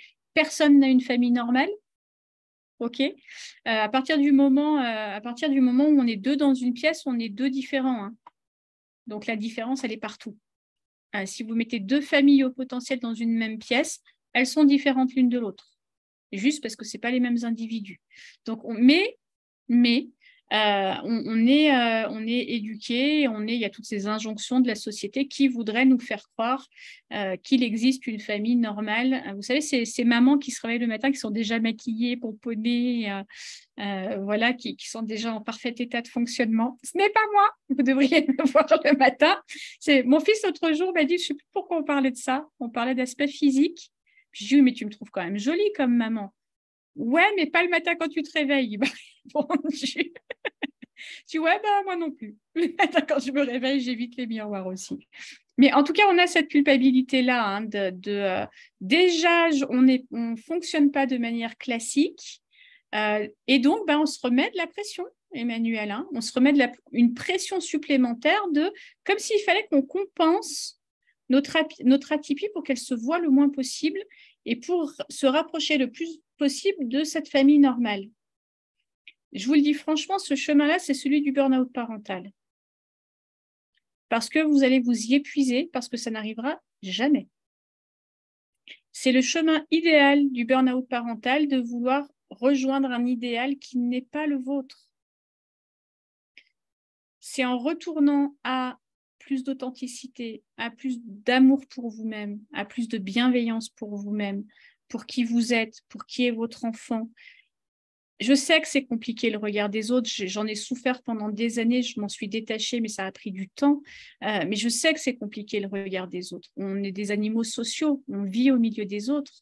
Mais j'ai envie aussi de vous dire, entourez-vous des bonnes personnes. Est-ce que ce soir, vous vous sentez différent? Je ne pense pas, j'espère pas. Mais en général, les membres les participants aux rencontres inspirantes, ce qu'ils viennent aussi chercher, c'est qu'ils sont là entre personnes qui se ressemblent avec leurs différences, et qui se comprennent en tout cas. Donc, entourez-vous, insérez-vous dans des cercles où vous n'avez pas besoin de lutter pour être qui vous êtes, où vous allez être accueillis, où vous allez être accepté, où vous allez être aimé tel que vous êtes aujourd'hui, et où on sera en capacité de compatir à vos difficultés, de fêter vos victoires, de rire de vos erreurs, et voilà, la famille qu'on se choisit, elle est très importante quand on est un parent d'enfant au potentiel, parce que sinon, on a l'impression qu'on est toujours les seuls à fonctionner autrement. On a l'impression qu'on n'est jamais à la hauteur des fonctionnements des autres, et on est en permanence, comme tu le dis, Emmanuel, on est en permanence en train de se demander, c'est quoi le meilleur choix? Je vais vous la donner la réponse. Hein. Quand vous vous posez cette question, c'est quoi le meilleur choix? C'est quoi la décision qu'il faut que je prenne? Retournez là. Qu'est-ce que ça vous dit à l'intérieur, là? Est-ce que là, à l'intérieur, ça vous dit que la bonne décision, c'est celle-ci? Allez-y. Le bon choix, il n'existe pas. Quand on choisit quelque chose, on exclut une autre possibilité. Et il n'y a qu'après qu'on sait si on a eu plus d'avantages au choix qu'on a fait ou si on en aurait eu plus à l'autre. Et en vrai, on ne sait jamais si on en aurait eu plus à l'autre. D'accord? Donc, retournez à l'intérieur de vous quand vous êtes face à ce genre de dilemme de oui, mais qu'est-ce qu'il faut que je fasse? Changez le qu'est-ce qu'il faut que je fasse par qu'est-ce que j'ai envie de faire? C'est quoi qui me paraît juste là, maintenant, aujourd'hui, à cette seconde-là? Parce que c'est ça la bonne décision. Est-ce que ça vous parle, ça? Sylvain, ça te parle? J'ai envie de papoter avec toi. Je t'ouvre ton micro. Est-ce que ça te parle? J'étais prêt. En fait, oui, partiellement. En fait, j'aimerais peut-être essayer de voir avec Emmanuel si c'est exactement ce qu'elle voulait dire, parce que j'ai l'impression que tu es allé vers ce qui était une famille idéale. De l'autre côté, j'ai l'impression que dans le haut potentiel, ça se manifeste de différentes façons. Il y a la double exceptionnalité, par exemple, ceux aussi qui ont les enfants qui ont des défis autres, qui peuvent être presque des handicaps pour lesquels, ben, dans les familles, ce n'est pas nécessairement si simple et le décalage avec ce qui pourrait être considéré comme normal est souvent grand et c'est ça, on peut avoir l'impression, entre moi, ça m'arrive régulièrement, avoir l'impression de vivre avec un enfant handicapé au sens où dans certaines situations, il n'est pas du tout adapté par rapport à son âge ou par rapport à ce qu'il a à faire. Donc, c'est pour ça que ce que tu suggères, c'est quand même, ça porte à réflexion. Il reste que, je pense qu'il y a des situations pour lesquelles il y a des parents qui demeurent face à des dilemmes ou des pages blanches, là, que peut-être ne savent pas.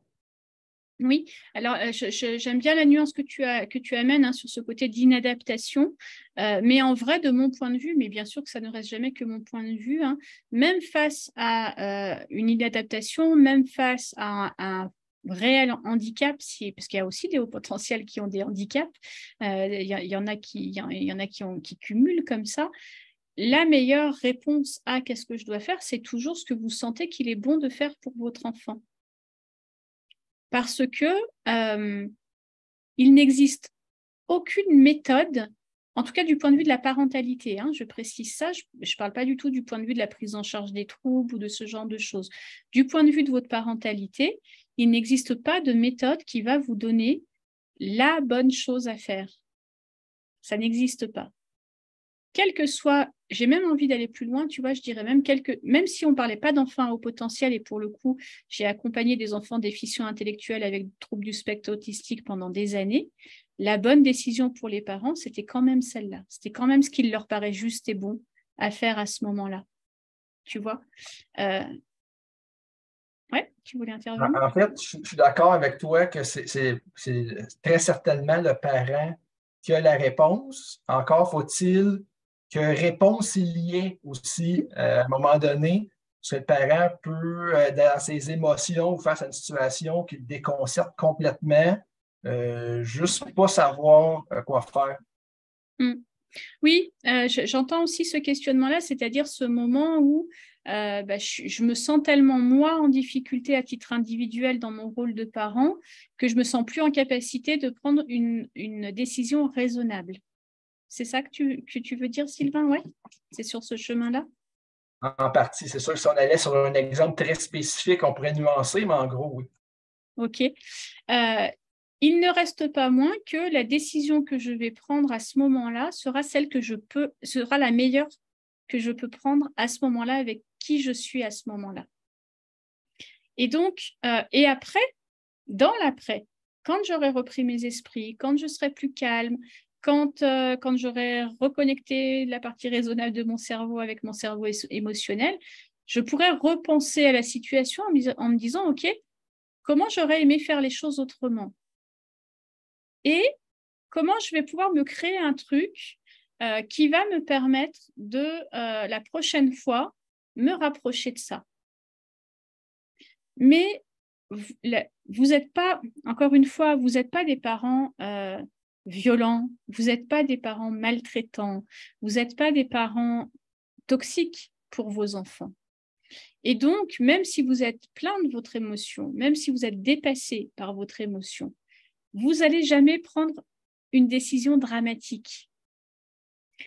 Les mauvaises décisions, celles qu'on peut vraiment classer dans les mauvaises décisions, c'est tout ce qui va entraîner de la violence, de l'humiliation, etc., etc. Je sais que dans cette communauté-là, vous n'êtes pas dans cette dynamique-là. Je ne dirais pas la même chose si j'étais face à des parents qui sont maltraitants. D'accord? Je n'aurais pas le même discours. Mais dans cette communauté-là, je sais que ce n'est pas votre cas. Et donc, la meilleure décision sera toujours celle que vous êtes en mesure de prendre. celle que vous êtes capable de prendre avec qui vous êtes à ce moment-là. Parce que vous n'êtes pas en capacité d'en prendre une autre. Et si avec le recul, vous vous dites « Ah, je déteste comment j'ai réagi face à cette situation-là, et qu'est-ce que je n'aime pas quand je fais ça, et ce n'est pas vers là que je veux aller », très bien. Et bien, la prochaine rencontre inspirante, on en parle, et puis on regarde comment est-ce qu'on peut faire bouger un petit truc pour la prochaine fois. Et puis, une fois que ce petit truc aura bougé, on regardera comment un autre peut bouger. Et puis, on avancera comme ça. On créera du nouveau comme ça. Mais la transformation, elle ne se passe jamais à coup de baguette magique, je vous le répète. Ça n'existe pas. Moi, j'en connais pas, en tout cas. Je ne connais pas d'autre chemin que celui-là. C'est vraiment comment est-ce que, d'une situation qui ne me convient pas, comment plutôt que d'en culpabiliser, je peux me dire, OK, c'est une expérience qui a été désagréable, dont je ne suis pas fière, tout ce que vous voulez. Bien sûr qu'on a le droit de se dire ça. Si on en reste là, et la prochaine fois, je recommence, et je recommence, et je recommence, et je recommence. Et je baisse mon estime de moi, et je finis par penser que je ne suis pas un bon parent, etc., etc. Si je vis cette expérience, que derrière, je me tiens le même discours de « je déteste ça, c'est pas comme ça que j'aimerais réagir, etc. », je prends le temps de me dire « Ok, c'est quoi qui m'a amené à réagir comme ça? Ah, j'étais trop dans mon émotion, j'étais trop envahie par ma propre émotion. Ok, comment je peux faire la prochaine fois pour retrouver un petit peu de calme et pouvoir prendre une décision qui soit plus raisonnable ?» Rien que le fait de vous être posé la question, faites l'expérience, mais rien que le fait de vous être posé la question, vous verrez que la fois d'après, vous n'aurez plus le même comportement, même si vous n'avez pas trouvé de solution. Il sera déjà un peu différent, parce que vous aurez mis de la clarté là-dessus. Ce sera déjà un petit peu différent, vous aurez déjà fait un premier pas. Et puis, si vous voulez continuer le chemin, vous continuerez à « Ok, maintenant que j'ai réussi à m'apaiser un petit peu, est-ce que je suis plus satisfait de ma réaction ?» Un petit peu plus, mais ce n'est pas encore ça. Ok, qu'est-ce qui manque?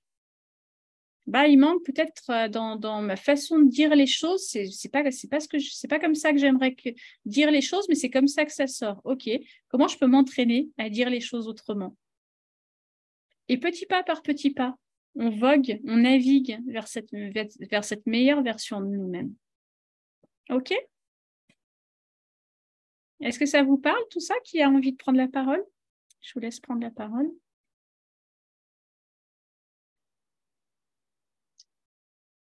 Waouh, pleine réflexion. Il y a un exercice qui est souvent difficile, en particulier pour moi, c'est savoir ne pas réagir tout de suite lorsque je suis envahi par les émotions. Et en particulier sur lorsque mon fils est envahi par les émotions, j'ai tendance à être moi-même envahi par ces émotions. Et, et du coup, je pense qu'il y a aussi un espèce d'effort à faire sur nous-mêmes pour parfois se dire je suis pas dans un état où je peux prendre des décisions. J'attends.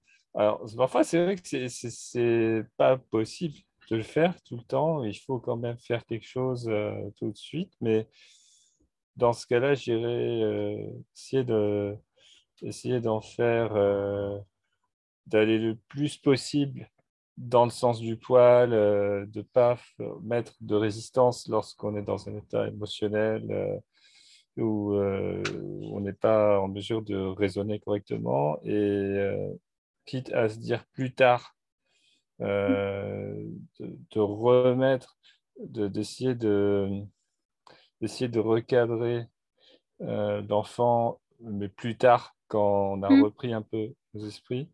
Et parfois, c'est le fait de ne pas réagir tout de suite, d'accepter de ne pas réagir tout de suite peut être difficile. Je trouve que ça demande un effort sur nous-mêmes. Oui, j'aime beaucoup ce que tu partages, Philippe, là, parce que ça rejoint quoi? Ça rejoint cette pression qu'on se met comme parents, ces exigences qu'on se met comme parents, où il faudrait qu'on ait la bonne réponse à une situation le plus rapidement possible. J'aime beaucoup quand tu dis parfois, c'est aussi important de se dire, OK, là, je suis vraiment beaucoup dans mes émotions. Je ne vais pas prendre de décision maintenant. Typiquement, pour donner une conséquence à vos enfants, là, il n'y a pas toujours besoin de donner des conséquences aux enfants. Hein. Quand leurs comportements sont le fruit d'un manque de compétences, on va plutôt travailler à comment je peux l'aider à développer sa compétence. Hein. Ce n'est pas toujours une conséquence à donner, un comportement dérangeant. Mais quand il y a une conséquence à donner et qu'on est très en colère ou qu'on est très déçu ou qu'on est très frustré, vous pouvez très bien dire à vos enfants, tu sais quoi, on va s'en reparler. Là, je ne vais pas prendre de décision tout de suite. Il y aura une conséquence à ton comportement parce qu'il ne respecte pas les valeurs de la vie de famille, parce qu'il n'est vraiment pas OK dans ce que tu as fait vivre aux uns et aux autres, parce qu'il n'est pas... Peu importe la raison, on donne la raison. Mais je te dirai demain quelle est la conséquence. Comme ça, vous vous laissez le temps de faire redescendre cette émotion, de reconnecter à votre cerveau raisonnable et de prendre une décision qui sera plus juste pour vous et plus efficace la plupart du temps parce qu'elle sera pensée. Typiquement, hein, quand on est sous le coup de la colère, vous avez remarqué ça, vous aussi, j'en suis sûre, on donne des conséquences pourries. Hein. Toujours hein, sous le coup de la colère, en général, c'est la télé, les jeux vidéo, les sorties, les trucs qui n'ont rien à voir avec le comportement qui vient de se produire, qui sont un des millénaires, mais comme on se sent le devoir de poser une conséquence là tout de suite maintenant, on va puiser dans quelque chose qui va être plus de l'ordre de la punition que de la conséquence. Comme on a mal du comportement de notre enfant, comme le comportement de notre enfant nous a blessés dans notre ego de parents, dans ce que ça veut dire sur notre éducation, dans tout un tas de choses, on a envie de lui faire mal. Et donc, on va le punir de quelque chose c'est comme puisque tu m'as blessé en ayant ce comportement, je vais te blesser en te punissant. D'accord ? Et c'est un élan spontané. C'est normal de spontanément avoir envie de faire ça. C'est un élan qui est spontané.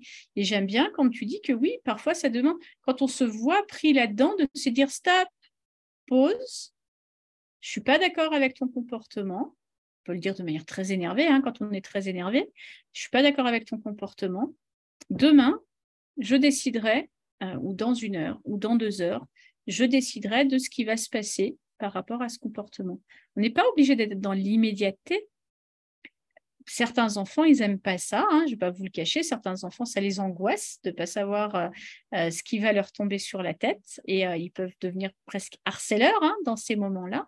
Mais c'est important pour vous de tenir dans ces moments-là, de dire, écoute, si je prends une décision maintenant, ce ne sera pas une bonne décision. Et dans ces moments-là, on gère hein, la gestion du temps. Hein.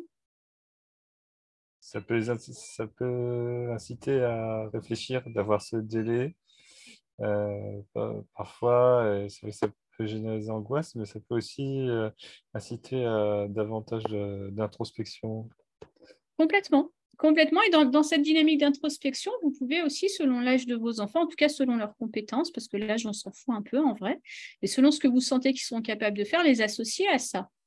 Et dire, je vais réfléchir de mon côté à ce qui serait juste qui se passe suite à ça, et j'attends aussi tes propositions. Vous pouvez aussi associer vos enfants hein, à la définition des conséquences, et vous allez être surpris. Faites l'expérience, mais souvent les enfants sont beaucoup plus durs que nous.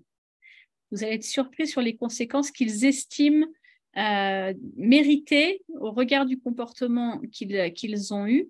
Bien souvent, ils manquent de lucidité sur l'échelle de l'importance. Ils vont tout de suite considérer quelque chose de très grave quand ce n'est pas si grave que ça. D'accord ? Donc, c'est intéressant aussi de faire ce chemin-là avec eux, de leur dire, OK, là, j'ai besoin d'un temps pour arriver à trouver une conséquence qui soit vraiment juste par rapport à ce comportement-là. Et puis, en attendant, je t'invite à aller toi aussi réfléchir à qu'est-ce qui te paraîtrait juste pour réparer le comportement que tu as eu.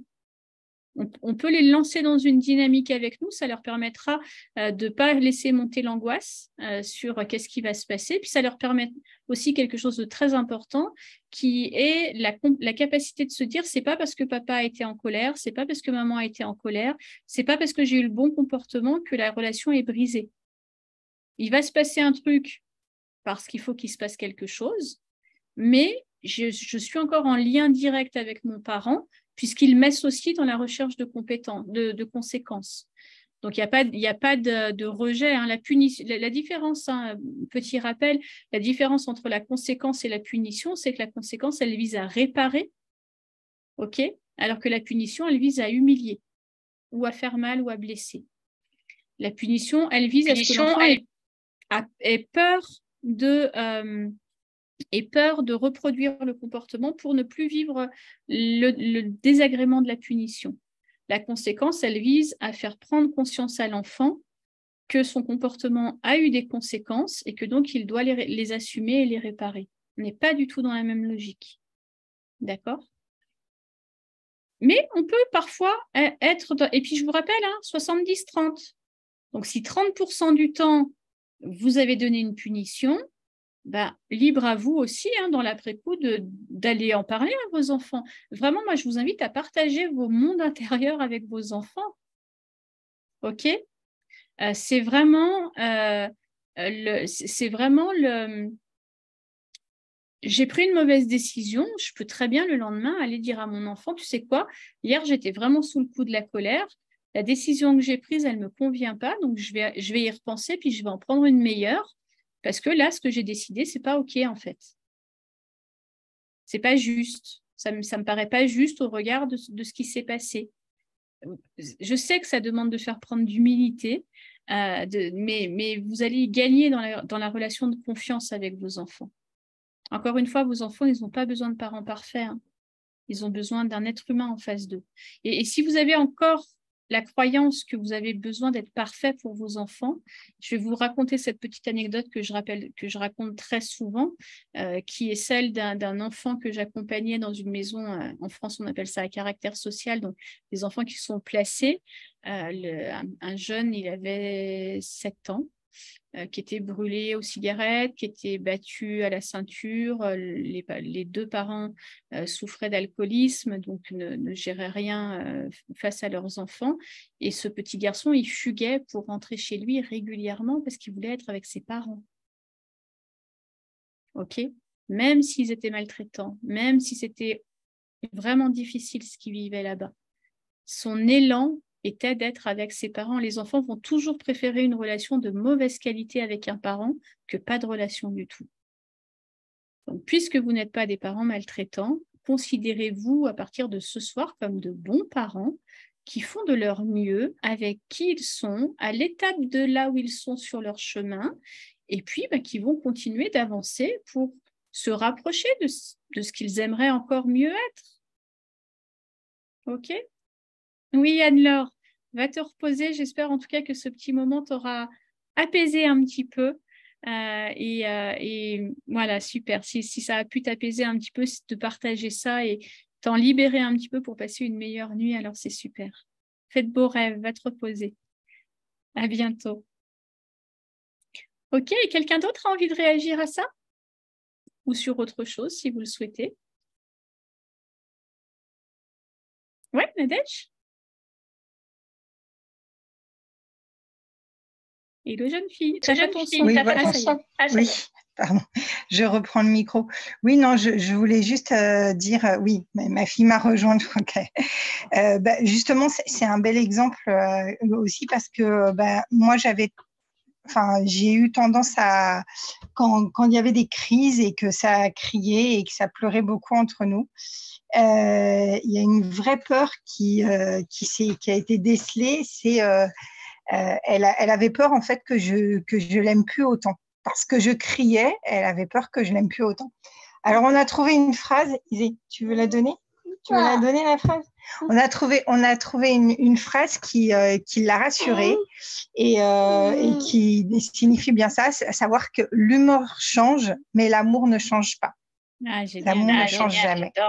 Et je voulais la partager parce que je me suis dit que voilà, ça pouvait être quelque chose qui pouvait aussi vous intéresser en tant que parent parce qu'on ne se rend pas compte, nous, on ne peut pas s'imaginer que nos enfants puissent remettre notre amour envers eux en question. Enfin, moi ça me semblait tellement fou qu'elle puisse... Et pourtant, c'était bien la crainte qu'elle a exprimée, c'était qu'en effet, que je ne l'aime plus. Et voilà. Je lui dis, mais ça changera jamais. L'amour, il est sans condition et ça changera jamais. Là, je peux être la plus en colère du monde, je peux te crier dessus, je peux te claquer les portes, jamais ça remet en question l'amour que j'ai pour toi. Et ça le remettra jamais. Ouais. Donc, voilà. Bah, c'était juste, je voulais le partager. Super, mais oui, c'était important à partager. Merci beaucoup, Nadia. Je te redésactive ton son parce que sinon j'ai l'écho. Mais oui, en effet, hein, c'est important aussi de rassurer vos enfants sur l'amour que vous leur portez, sur le lien qui existe entre vous. Pourquoi c'est particulièrement important? Parce que je vous rappelle hein, que les enfants à haut potentiel, la plupart, je déteste les généralités, mais la plupart des enfants à haut potentiel ont vraiment un manque d'estime d'eux-mêmes. Ils se considèrent eux-mêmes, hein, comme si vous pensez parfois être de mauvais parents, eux, ils pensent souvent être de mauvais enfants. Être l'enfant qui ne répond pas aux attentes de papa, de maman et d'être le mauvais objet de la famille. Hein. Et ils se vivent aussi souvent comme défectueux. Ok, comme s'il leur manquait un truc, parce qu'ils n'ont pas les codes, parce qu'ils ne comprennent pas, parce que. Donc, bien sûr que c'est important de les rassurer sur l'amour que vous leur portez, sur le lien qui existe entre vous et vos enfants. Mais c'est aussi important, parallèlement à ça, hein, c'est aussi important de leur signifier quand leur comportement vous procure un truc qui n'est pas cool, qui n'est pas agréable, quoi. C'est vraiment trouver cet équilibre en fait. Hein. Le lien, ils doivent être assurés sur le lien. Moi, je me rappelle avec mon fils, par exemple, quand j'étais très en colère et qu'il me disait « mais tu m'aimes toujours », je lui disais « là, tout de suite, un peu moins. Là, tout de suite, là, maintenant, là, un peu moins. Mais ça va revenir dans 10 minutes quand je serai plus en colère. » Parce que ça revient toujours. Parce que c'est ça aussi, faire preuve d'authenticité. Honnêtement, quand on est très en colère, quand vous êtes très en colère après vos enfants, est-ce que vous êtes vraiment animé d'un sentiment d'amour ? Ben non, ben non, c'est du bullshit, ça, c'est pas vrai, ça n'existe pas. Après, on se dit, mais c'est la plus belle chose que j'ai fait au monde, c'est le sens de ma vie, c'est tout ce que vous voulez. Mais pendant là, à ce moment-là même, ben non, ouais, Sylvain? J'ai plutôt l'impression que si on n'aimait pas nos enfants, on s'en foutrait complètement. Donc, puisqu'on les aime, ça nous touche, selon moi. J'adore ça, j'adore vraiment ça. Et même dans la sanction, et même dans la conséquence, et même dans les engueulades, et même ce sont tous des signes qui témoignent à vos enfants que vous vous préoccupez d'eux. Il n'y a rien de pire pour un enfant que d'avoir des comportements inadaptés, d'avoir des comportements dérangeants, de ne pas respecter les valeurs de la vie de famille, etc., et qu'il ne se passe rien pour lui. Pourquoi? Parce que s'il ne se passe rien, c'est qu'il s'en fout. Et donc, il va monter crescendo dans les comportements dérangeants, dans les déviances, et avec l'adolescence, il va monter, parce que ce dont l'enfant a besoin, c'est pas tout le temps de bienveillance. C'est vraiment, hein, Sylvain, j'aime beaucoup ce que tu partages, c'est vraiment ce savant mélange entre fermeté et bienveillance. C'est Olivier Revol qui en parle beaucoup pour les enfants au potentiel, mais c'est vraiment ce savant mélange-là qui est un travail de chaque jour, hein, et on y retourne tous les matins, hein, mais c'est vraiment ce savant mélange-là où j'entends qui tu es, je respecte qui tu es, j'entends tes besoins spécifiques, mais pour autant, ces besoins ne peuvent pas s'exprimer de n'importe quelle façon. Mais pour autant, ton fonctionnement ne peut pas venir bouleverser en permanence la vie de la famille. Mais pour autant, il y a un cadre. Okay, donc la bienveillance, c'est je t'aime et je te respecte tel que tu es et je m'engage à t'accompagner sur ton chemin pour t'aider à développer des compétences, pour œuvrer à ce que, avec toi, parce que je vous rappelle que vous n'êtes pas les seuls responsables du bien-être de vos enfants, pour œuvrer avec toi à ce que tu puisses construire une vie qui va être chouette. Mais tout ça, je le fais dans un cadre qui est défini. Ok, et ça, c'est important. Et parfois, comme parents d'enfants à haut potentiel, d'enfants atypiques, on peut avoir tendance à se dire « ouais, mais il est déjà 10 fois 3, il est déjà il n'a pas de copains à l'école, déjà il a ceci, déjà il a cela, je ne vais pas en plus limiter le temps de jeu vidéo.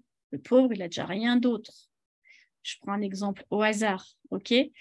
Sauf que Eh bien si, tu as déjà tout ça, je vais œuvrer avec toi, je vais t'accompagner pour que tout ça, petit à petit, ce soit plus facile pour toi, tu sois plus à l'aise dans ces situations-là. Et je vais te mettre des contraintes à la maison parce que je vous rappelle que c'est dans le laboratoire familial que vos enfants apprennent des compétences qui vont leur servir pour l'extérieur. Un enfant qui est grandi sans contrainte, sans frustration, sans règles, comme le dit Sylvain, d'abord, il finit par penser que ses parents s'en foutent, alors que nous, on a une volonté de bienveillance. Lui, le message, c'est si elle ne me dit rien, c'est donc qu'elle s'en fout. D'accord? Et puis, en plus, on ne lui rend pas service parce qu'à l'extérieur, il ne va pas rencontrer des gens bienveillants comme vous. C'est un autre aspect qui est vraiment important avec les enfants à haut potentiel. Oui, Isabelle nous a quittés, est en train de nous quitter aussi. Merci à Isabelle, à très bientôt. On peut avoir tendance à les surprotéger dans nos vies de famille en lien avec tout ce que je vous ai dit. Il a peut-être un TSA, il a peut-être des troubles 10, il a peut-être plein de défis déjà à gérer. Et donc, on va relâcher un peu sur le cadre parce que le pauvre, quoi. D'accord? Et on pense faire bien quand on fait ça. Sauf qu'à l'extérieur, les compétences qu'il n'aura pas apprises à l'intérieur vont devenir de nouveaux handicaps à l'extérieur de la vie de famille.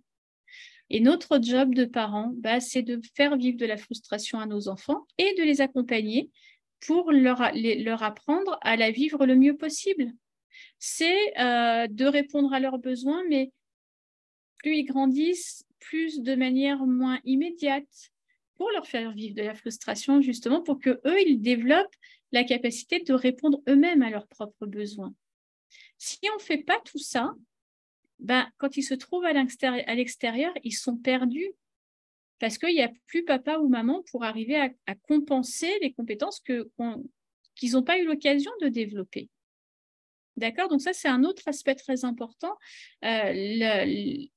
La frustration est un thème qui revient très souvent dans les rencontres inspirantes et puis dans l'académie en général. C'est un thème qui revient très souvent.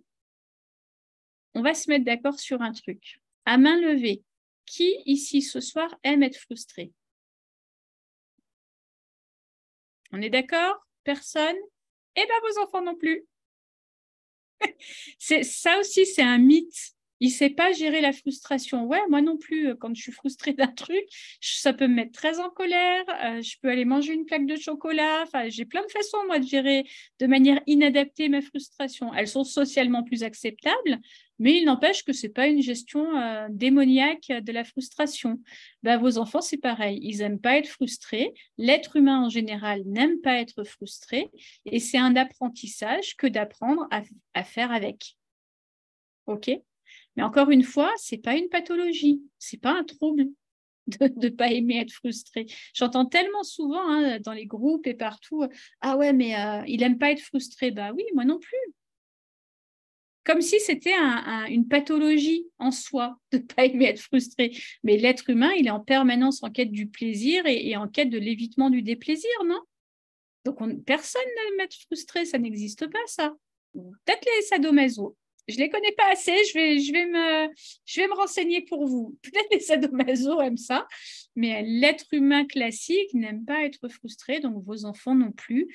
Et ce n'est pas une pathologie, c'est juste qu'ils vont devoir développer la compétence de gérer ça au mieux. Mais encore une fois, si on faisait un tour de table plus précis, je suis certaine qu'aucun d'entre nous, moi comprise, n'a une gestion parfaite de sa frustration. Combien on est à sauter sur le paquet de chips, la boîte de la plaque de chocolat, le verre de vin. On est plein d'adultes à agir comme ça. D'accord? Eux, ils n'ont pas encore trouvé leur plaque de chocolat. Puis en plus, quand ils sont frustrés et qu'ils ont envie d'aller à la plaque de chocolat, nous, on leur dit que ce n'est pas bien. Alors que nous, on sait que quand on est frustré, on va se faire la plaque de chocolat. Donc, vous voyez un peu, la marge de ils n'ont pas une super marge de manœuvre non plus, quoi. Il faudrait qu'ils gèrent leur frustration, mais comme nous, on a décidé qu'il fallait qu'ils la gèrent. Ça te rejoint, Aude, tout à l'heure, mon besoin et son besoin. On aimerait que nos enfants arrivent à gérer la frustration, mais qu'ils le fassent d'une manière presque idéale que nous-mêmes, on n'est pas capable de faire. Si moi, je me mange une plaque de chocolat quand je suis frustrée, je ne vais pas tolérer pour autant que mon fils fasse la même chose. Et en vrai, si je me pose 2 secondes la question, vous expliquez pourquoi, ça va être compliqué. Donc, vous voyez, voilà, il y a aussi tous ces thèmes-là qui sont intéressants. OK. Une dernière question, un dernier thème que vous aimeriez aborder ce soir? Sophie, tout va bien? Sophie, elle note, elle doit avoir des cahiers de fou. Je t'ai pas entendu ce soir, Sophie. Est-ce que tu as envie de partager quelque chose? Ou pas, hein, tu n'es pas obligée. Ben non, là, ça va en ce moment. C'est les vacances, donc cool. Il est plus détendu, nous aussi. Super, et ça fait plaisir. Oui. Après, des fois, c'est dans la relation aux autres où c'est un peu dur pour lui. Des fois, de savoir se positionner. Disons des fois, quand il est avec des plus grands, il va faire un peu le bébé, du coup. Enfin, il a du mal, des fois, à trouver le juste. Mais après, du coup, comme on dit qu'on est les modèles de nos enfants et tout, moi, je ne suis pas un super modèle du tout pour ça. Donc, je me dis que oui, faut que je progresse là-dessus pour que lui, il arrive à progresser là-dessus aussi, quoi. Ouais. C'est intéressant cette clarté que tu peux mettre là-dessus. Bien sûr, hein, quand on a nous-mêmes des difficultés sociales, ce qui n'est pas rare chez les adultes au potentiel. Alors, difficulté, moi, je ne le vis pas comme une difficulté. Ça peut être vu par les autres comme une difficulté, d'accord? Il y a des gens qui sont très solitaires et qui sont très heureux comme ça. La société nous laisse penser que si on n'est pas invité tous les samedis soirs chez des amis, alors c'est qu'on a un problème. Moi, je ne trouve pas. Mais voilà, il y a plein de gens pour qui... Donc, c'est d'abord, encore une fois, regardez vos besoins dans ce domaine-là. Comment c'est OK pour vous d'être entouré de plein de gens ou de ne pas ressentir ce besoin-là ou de le ressentir, OK. Et puis ensuite, c'est regarder aussi chez vos enfants, est-ce que c'est une souffrance pour eux quand ils n'arrivent pas à avoir des amis ou est-ce qu'en vrai, ça leur va très bien? Il y a des enfants aussi, hein, j'en ai un à la maison à qui ça va très bien, hein, ce n'est pas du tout source de souffrance. Et puis il y a des enfants qui ont besoin d'être le leader de la cour d'école et d'être valorisés par un groupe d'amis, etc. Et c'est OK aussi. D'accord? Donc, c'est aller regarder les besoins, encore une fois, de chacun. Et puis, quand tu disais, il faudrait que je devienne, moi, un meilleur modèle, je pense que le meilleur modèle, c'est déjà ça, le premier pas. C'est déjà pouvoir exprimer, tu sais, moi, je ne suis pas top à l'aise avec les gens, mais alors, 2 options. Hein, ce n'est pas une souffrance pour moi, donc ce n'est pas un domaine que je vais aller travailler. Ou, ouais, en fait, c'est difficile pour moi, donc je vais regarder ce que je peux faire pour m'améliorer. Si ce n'est pas une souffrance pour vous, ne changez rien. Hein. Encore une fois, votre boussole, c'est comment ça fait dedans. Hein. Si pour vous, c'est OK, on s'en fout hein, que pour les autres, ça ne le soit pas. D'accord? Il y en aura plein d'autres pour qui ce sera OK, puis il y en aura plein d'autres pour qui ce ne sera pas OK. Il y en aura toujours dans les 2 camps. Donc, allez regarder si c'est OK pour vous. Si c'est source de souffrance pour vous, alors oui, c'est important d'aller développer des habiletés sociales et puis de regarder, mais moi, je trouve que tu as déjà progressé, Sophie, dans ce domaine-là, parce que rappelle-toi, les premières vidéos, tu n'osais pas prendre la parole. Maintenant, on sent une certaine aisance, alors que les personnes changent et que ce n'est même pas lié au fait du groupe. Hein. Donc, il y a une plus grande aisance, parce que je pense que simplement, tu te sens en sécurité et que tu fais partie des personnes qui ont besoin de se sentir en sécurité pour s'exposer. Il n'y a pas besoin d'aller bouger ça. Hein. Ça fait partie de qui tu es. D'accord? Donc, regardez vos enfants, qui ils sont, quels sont leurs besoins dans ce domaine-là. Et puis, s'il y a souffrance, oui, on peut entraîner les habiletés sociales chez les enfants. Il y a un jeu, hein, je vous donne son nom chez Placote. Je sais que c'est très, très connu, Sylvain, au Québec, peut-être que tu connais, qui maintenant est enfin arrivé en France, parce qu'avant, je devais faire venir les jeux du Québec, c'était un peu moins... c'était surtout très, très onéreux, je payais plus cher les frais de port que le jeu en lui-même, qui s'appelle Impro Social, qui est un super jeu familial pour développer les compétences sociales. Donc, c'est des petites cartes. Moi, je les fais en accompagnement avec des groupes d'ados. J'adorerais faire ça, d'ailleurs. C'est des petites cartes où on se pose des questions et il faut jouer la scène. Qu'est-ce que tu dirais à un ami s'il vivait de telle situation? Comment tu ferais dans tel contexte? Et alors, l'idée, hein, dans ce type de jeu, je vous invite toujours à vous prêter, vous aussi, au jeu. Si vos enfants sentent que vous êtes en train d'essayer de leur enseigner un truc, c'est mort. Ils ne voudront plus jamais jouer. D'accord? Donc, l'idée, c'est vraiment, on se fait une partie de ça et puis, avec toujours de l'humilité hein, dans notre rôle de parent, on va regarder aussi nous, hein, c'est où qu'on se sent en difficulté et on va pouvoir partager ça. Et c'est vraiment de l'ordre de l'entraînement. Les compétences sociales, les compétences psychosociales sont de l'ordre de l'entraînement chez les enfants au potentiel. Très peu d'enfants à haut potentiel les ont de manière spontanée. Il y en a qui sont spontanément très sociables et très à l'aise. Il n'y a pas de généralité, mais souvent, les enfants sont plutôt en difficulté parce qu'ils se sentent décalés, parce qu'ils n'ont pas les codes, parce qu'ils n'ont pas les mêmes intérêts, parce qu'ils perçoivent les comportements des uns et des autres, ils ne comprennent pas le sens, parce que ça vient vraiment toucher leur fonctionnement spécifique. Mais c'est de l'entraînement. C'est juste, on s'entraîne. La prochaine fois qu'une telle ou une telle te dit ça, qu'est-ce que tu pourrais répondre?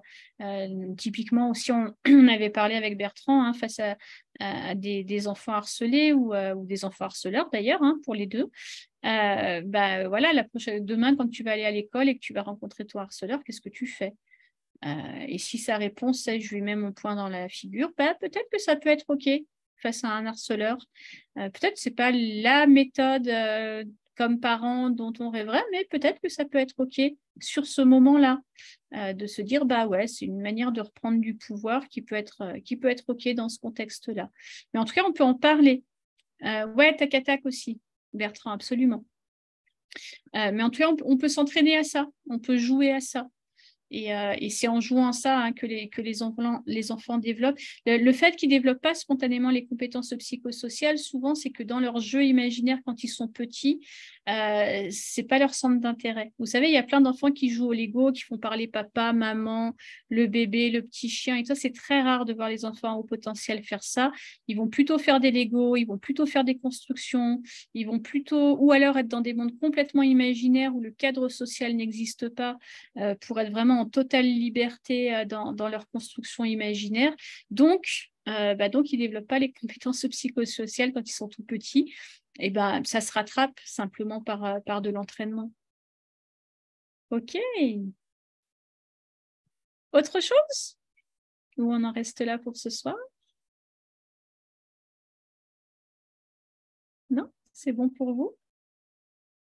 OK. Écoutez, on va en rester là pour cette deuxième rencontre inspirante. Si vous faites partie des membres qui ont choisi de rejoindre la liste VIP des inscriptions de l'Académie des parents inspirants, surveillez bien votre boîte mail demain parce que les portes s'ouvrent pour les VIPs demain. Si vous avez envie de continuer l'aventure, si vous avez envie de nous retrouver comme ça tous les 15 jours, pour des moments d'échange, de partage sur des thèmes divers et variés, et puis avec plein d'autres trucs dans l'académie. Vous n'êtes pas prêts. Je vous le dis, je vous ai créé un truc, vous n'êtes pas prêts.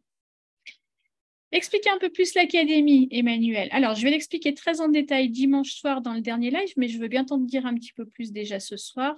L'Académie des parents inspirants, c'est quoi? C'est une communauté de parents qui partagent les mêmes défis, qui vivent les mêmes expériences, qui sont comme vous êtes ce soir, d'accord? Et il y a quoi dans l'académie? Dans l'académie, il y a donc 4 heures d'accompagnement par mois, donc il y a 2 rencontres inspirantes à 15 jours d'intervalle, une rencontre tous les 15 jours de 2 heures. À cette heure-là, pour le premier groupe, si je dois ouvrir un deuxième groupe, je le ferai probablement de 12h à 14h, de 18h à 20h pour que le Québec, ça puisse être du 12-14h, parce que j'essaye de faire en sorte que ce soit aussi confortable pour nos amis québécois. Donc, 4 heures de rencontres inspirantes par mois, l'accès à tous mes programmes en ligne. Vous avez une plateforme, vous avez la totalité de tous mes programmes en ligne que vous pouvez consulter quand vous le voulez, comme vous le voulez, au rythme que vous le voulez. OK. Et le groupe Telegram privé des parents, de l'Académie des parents inspirants, qui est un groupe qui est très actif. Vous allez retrouver Bertrand, vous allez retrouver plein de gens. Ils sont une vingtaine, je crois, pour l'instant à peu près. C'est vraiment un espace qui a une valeur ajoutée. Pourquoi? Parce que régulièrement, les parents viennent dire là, je ne sais plus. Vous savez, cette question de je ne sais pas quoi faire. Voilà ce que je vis, je ne sais pas quelle décision prendre. Il y a toujours, c'est jamais arrivé en 2 ans qu'il n'y ait pas au moins 2-3 personnes qui se connectent au canal et qui viennent répondre, qui viennent apporter du soutien, qui viennent aider à penser. Et puis moi, je suis sur le canal en permanence, donc j'interviens aussi je réponds à vos questions, etc. etc. Donc ça, c'est le contenu de l'académie. L'académie, c'est un forfait mensuel. C'est un abonnement mensuel de manière à ce que vous vous sentiez libre de participer, de prendre tout ce que vous avez envie de prendre. Vous pouvez le mettre en pause ou l'annuler à tout moment. Quand vous vous inscrivez, vous avez un lien qui vous permet de gérer ça. Et puis, comme généralement, vous avez paumé votre lien, c'est arrivé une fois que quelqu'un se désinscrive pour vous dire. Quand vous avez paumé votre lien, je peux vous le renvoyer.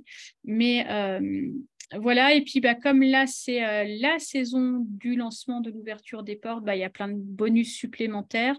Les 15 premiers se verront offrir les 2 coffrets des parenthèses atypiques des 2 dernières années, donc plus de 60 conférences et ateliers de mes amis experts en parentalité ou en haut potentiel. Il y a un autre bonus pour les 15 suivants, je ne sais plus. Les 15, si, je sais. Pour les 15 suivants, il y a 1 heure d'accompagnement en individuel avec moi à prendre pendant votre période d'abonnement quand vous le souhaitez. Et puis, pour tout le monde, il y a un truc pour tout le monde. J'y sais plus. Je ne sais plus. Vous allez le retrouver. Ah, c'est peut-être le groupe Telegram, le bonus pour tout le monde. C'est peut-être le groupe Telegram, le bonus pour tout le monde. Mais il me semblait que c'était autre chose. En tout cas, voilà, vous aurez le détail. Si tu t'es inscrit sur la liste d'attente, tu l'auras dès demain. Tu auras la page de présentation. Je vais vous remettre la page. Si parmi vous, ce soir, vous voulez aller voir en priorité. En tout cas, les groupes seront composés de 15 personnes maximum. Attendez que je vous trouve la page. D'abord, est-ce qu'il y a besoin, parce que je suis en train de chercher, est-ce qu'il y a besoin, est-ce que certains d'entre vous ne sont pas inscrits sur la liste VIP et que vous voulez la rejoindre? Aude? Ok, Aude, je vais chercher la page juste pour toi. J'y vais. Oui, c'est des groupes de 15 personnes. Hein. Je ne prends pas plus de 15 familles par groupe parce que c'est important qu'on reste dans un comité où chacun puisse avoir un temps de parole. Ça me paraît essentiel. Et puis, sachez que ce soit pour le temps des rencontres inspirantes ou pour l'accès à la plateforme avec tous mes programmes, vous pouvez venir en couple. Il n'y a pas de surcoût, hein. Vous pouvez venir à 2. On a des couples qui ont participé à différentes sessions et c'est très chouette aussi. Hein. Vous pouvez venir à 2 et vous partagez le temps de parole à vous 2 et tout est OK, quoi. Alors, voilà le lien. Hop. Je vais l'envoyer à tout le monde. Alors, Annie qui dit très riche séance pour moi, grand-mère d'un enfant HP, c'est une première, merci beaucoup. Ah, Annie, j'adore avoir les mamies. Il y a de plus en plus de grands-parents, effectivement, qui me suivent et qui suivent les contenus que je propose. Sachez que vous êtes aussi les bienvenus dans l'académie, chers grands-parents, parce que pour beaucoup d'entre vous, vous avez un vrai rôle dans l'accompagnement de vos enfants et de vos petits-enfants. Et il y a parfois des grands-parents qui transmettent le contenu que je partage à leurs enfants parce que les enfants ne prennent pas le temps. Je déteste dire « ont pas le temps hein », ne prennent pas le temps de venir s'informer, de venir écouter. Et voilà, ils font des ponts comme ça. Donc, sachez que les grands-parents sont aussi les bienvenus dans l'académie. Voilà pour le lien. C'est plus clair pour toi, Emmanuel? Il te manque le tarif, hein? Et ouais, tu le verras demain. La seule chose que je peux vous dire, c'est que j'ai calculé cet après-midi, il y a un contenu qui a une valeur de plus de 1 600 €. Je vous laisse découvrir le tarif demain. Vous n'êtes pas prêts, je vous le dis, vous n'êtes pas prêts. En tout cas, je serais ravie si vous choisissez de rejoindre l'académie, si c'est le bon moment pour vous, si ça fait du sens, si vous sentez que c'est le moment de continuer d'avancer. Venez, on vous accueille à bras ouverts. Si ce n'est pas le moment pour vous, c'est OK aussi. D'accord? L'idée, moi, j'aime que les gens qui viennent dans l'académie soient pleinement convaincus que c'est le lieu qui leur fait du bien, que c'est l'endroit où ils ont envie d'être. Donc, si ce n'est pas le moment pour vous, c'est OK aussi. Ne vous mettez pas de pression. Il y aura d'autres portes ouvertes, il y aura d'autres événements où vous aurez d'autres temps pour rejoindre l'académie, mais en effet, les bonus auront disparu, ça c'est une certitude. OK? Eh bien, écoutez, je vais vous embrasser. Flavie, tu es toujours là? Ou tu es en train de regarder les feux d'artifice? Elle doit être toujours là, Flavie, en sous-marin, mais là quand même. Merci en tout cas à tous et à toutes d'avoir participé, de nous avoir fait suffisamment confiance, de m'avoir fait suffisamment confiance pour me confier vos défis, vos difficultés, vos points de vue. Oui, Flavie, elle est là. J'ai toujours beaucoup de gratitude pour la confiance que vous me témoignez, sachez-le. Donc, un immense merci. Sylvain, on se retrouve demain pour la formation professionnelle. Je ne sais pas si Bertrand et Flavie... Eh ouais, t'as pas vu mon mail? Bertrand sera là aussi. OK. Voilà, Flavie qui vous dit aussi merci pour vos partages très inspirants et votre authenticité. Un immense merci à vous. Prochain live dimanche soir où je vous parlerai de ce que c'est que d'être un parent inspirant et puis où je vous présenterai tout le contenu de l'académie en détail, son intention aussi, parce que c'est encore plus important pour moi de vous parler de pourquoi j'ai créé cette académie. Donc, on se parlera de tout ça dimanche soir. Et puis, demain, le replay. Et demain, Isalise. Demain, les intelligences multiples. Comment aider vos enfants à apprendre avec les intelligences multiples, la conférence de mon amie Isalise, qui sera elle aussi disponible pendant 72 heures. Donc, j'espère que vous aurez le temps d'aller la voir. Merci Nadège et bravo pour ce premier petit pas de caméra et de micro. Je sais que les premiers petits pas sont toujours difficiles, donc on fête les victoires ici. À très bientôt tout le monde. Je vous embrasse. Bye bye.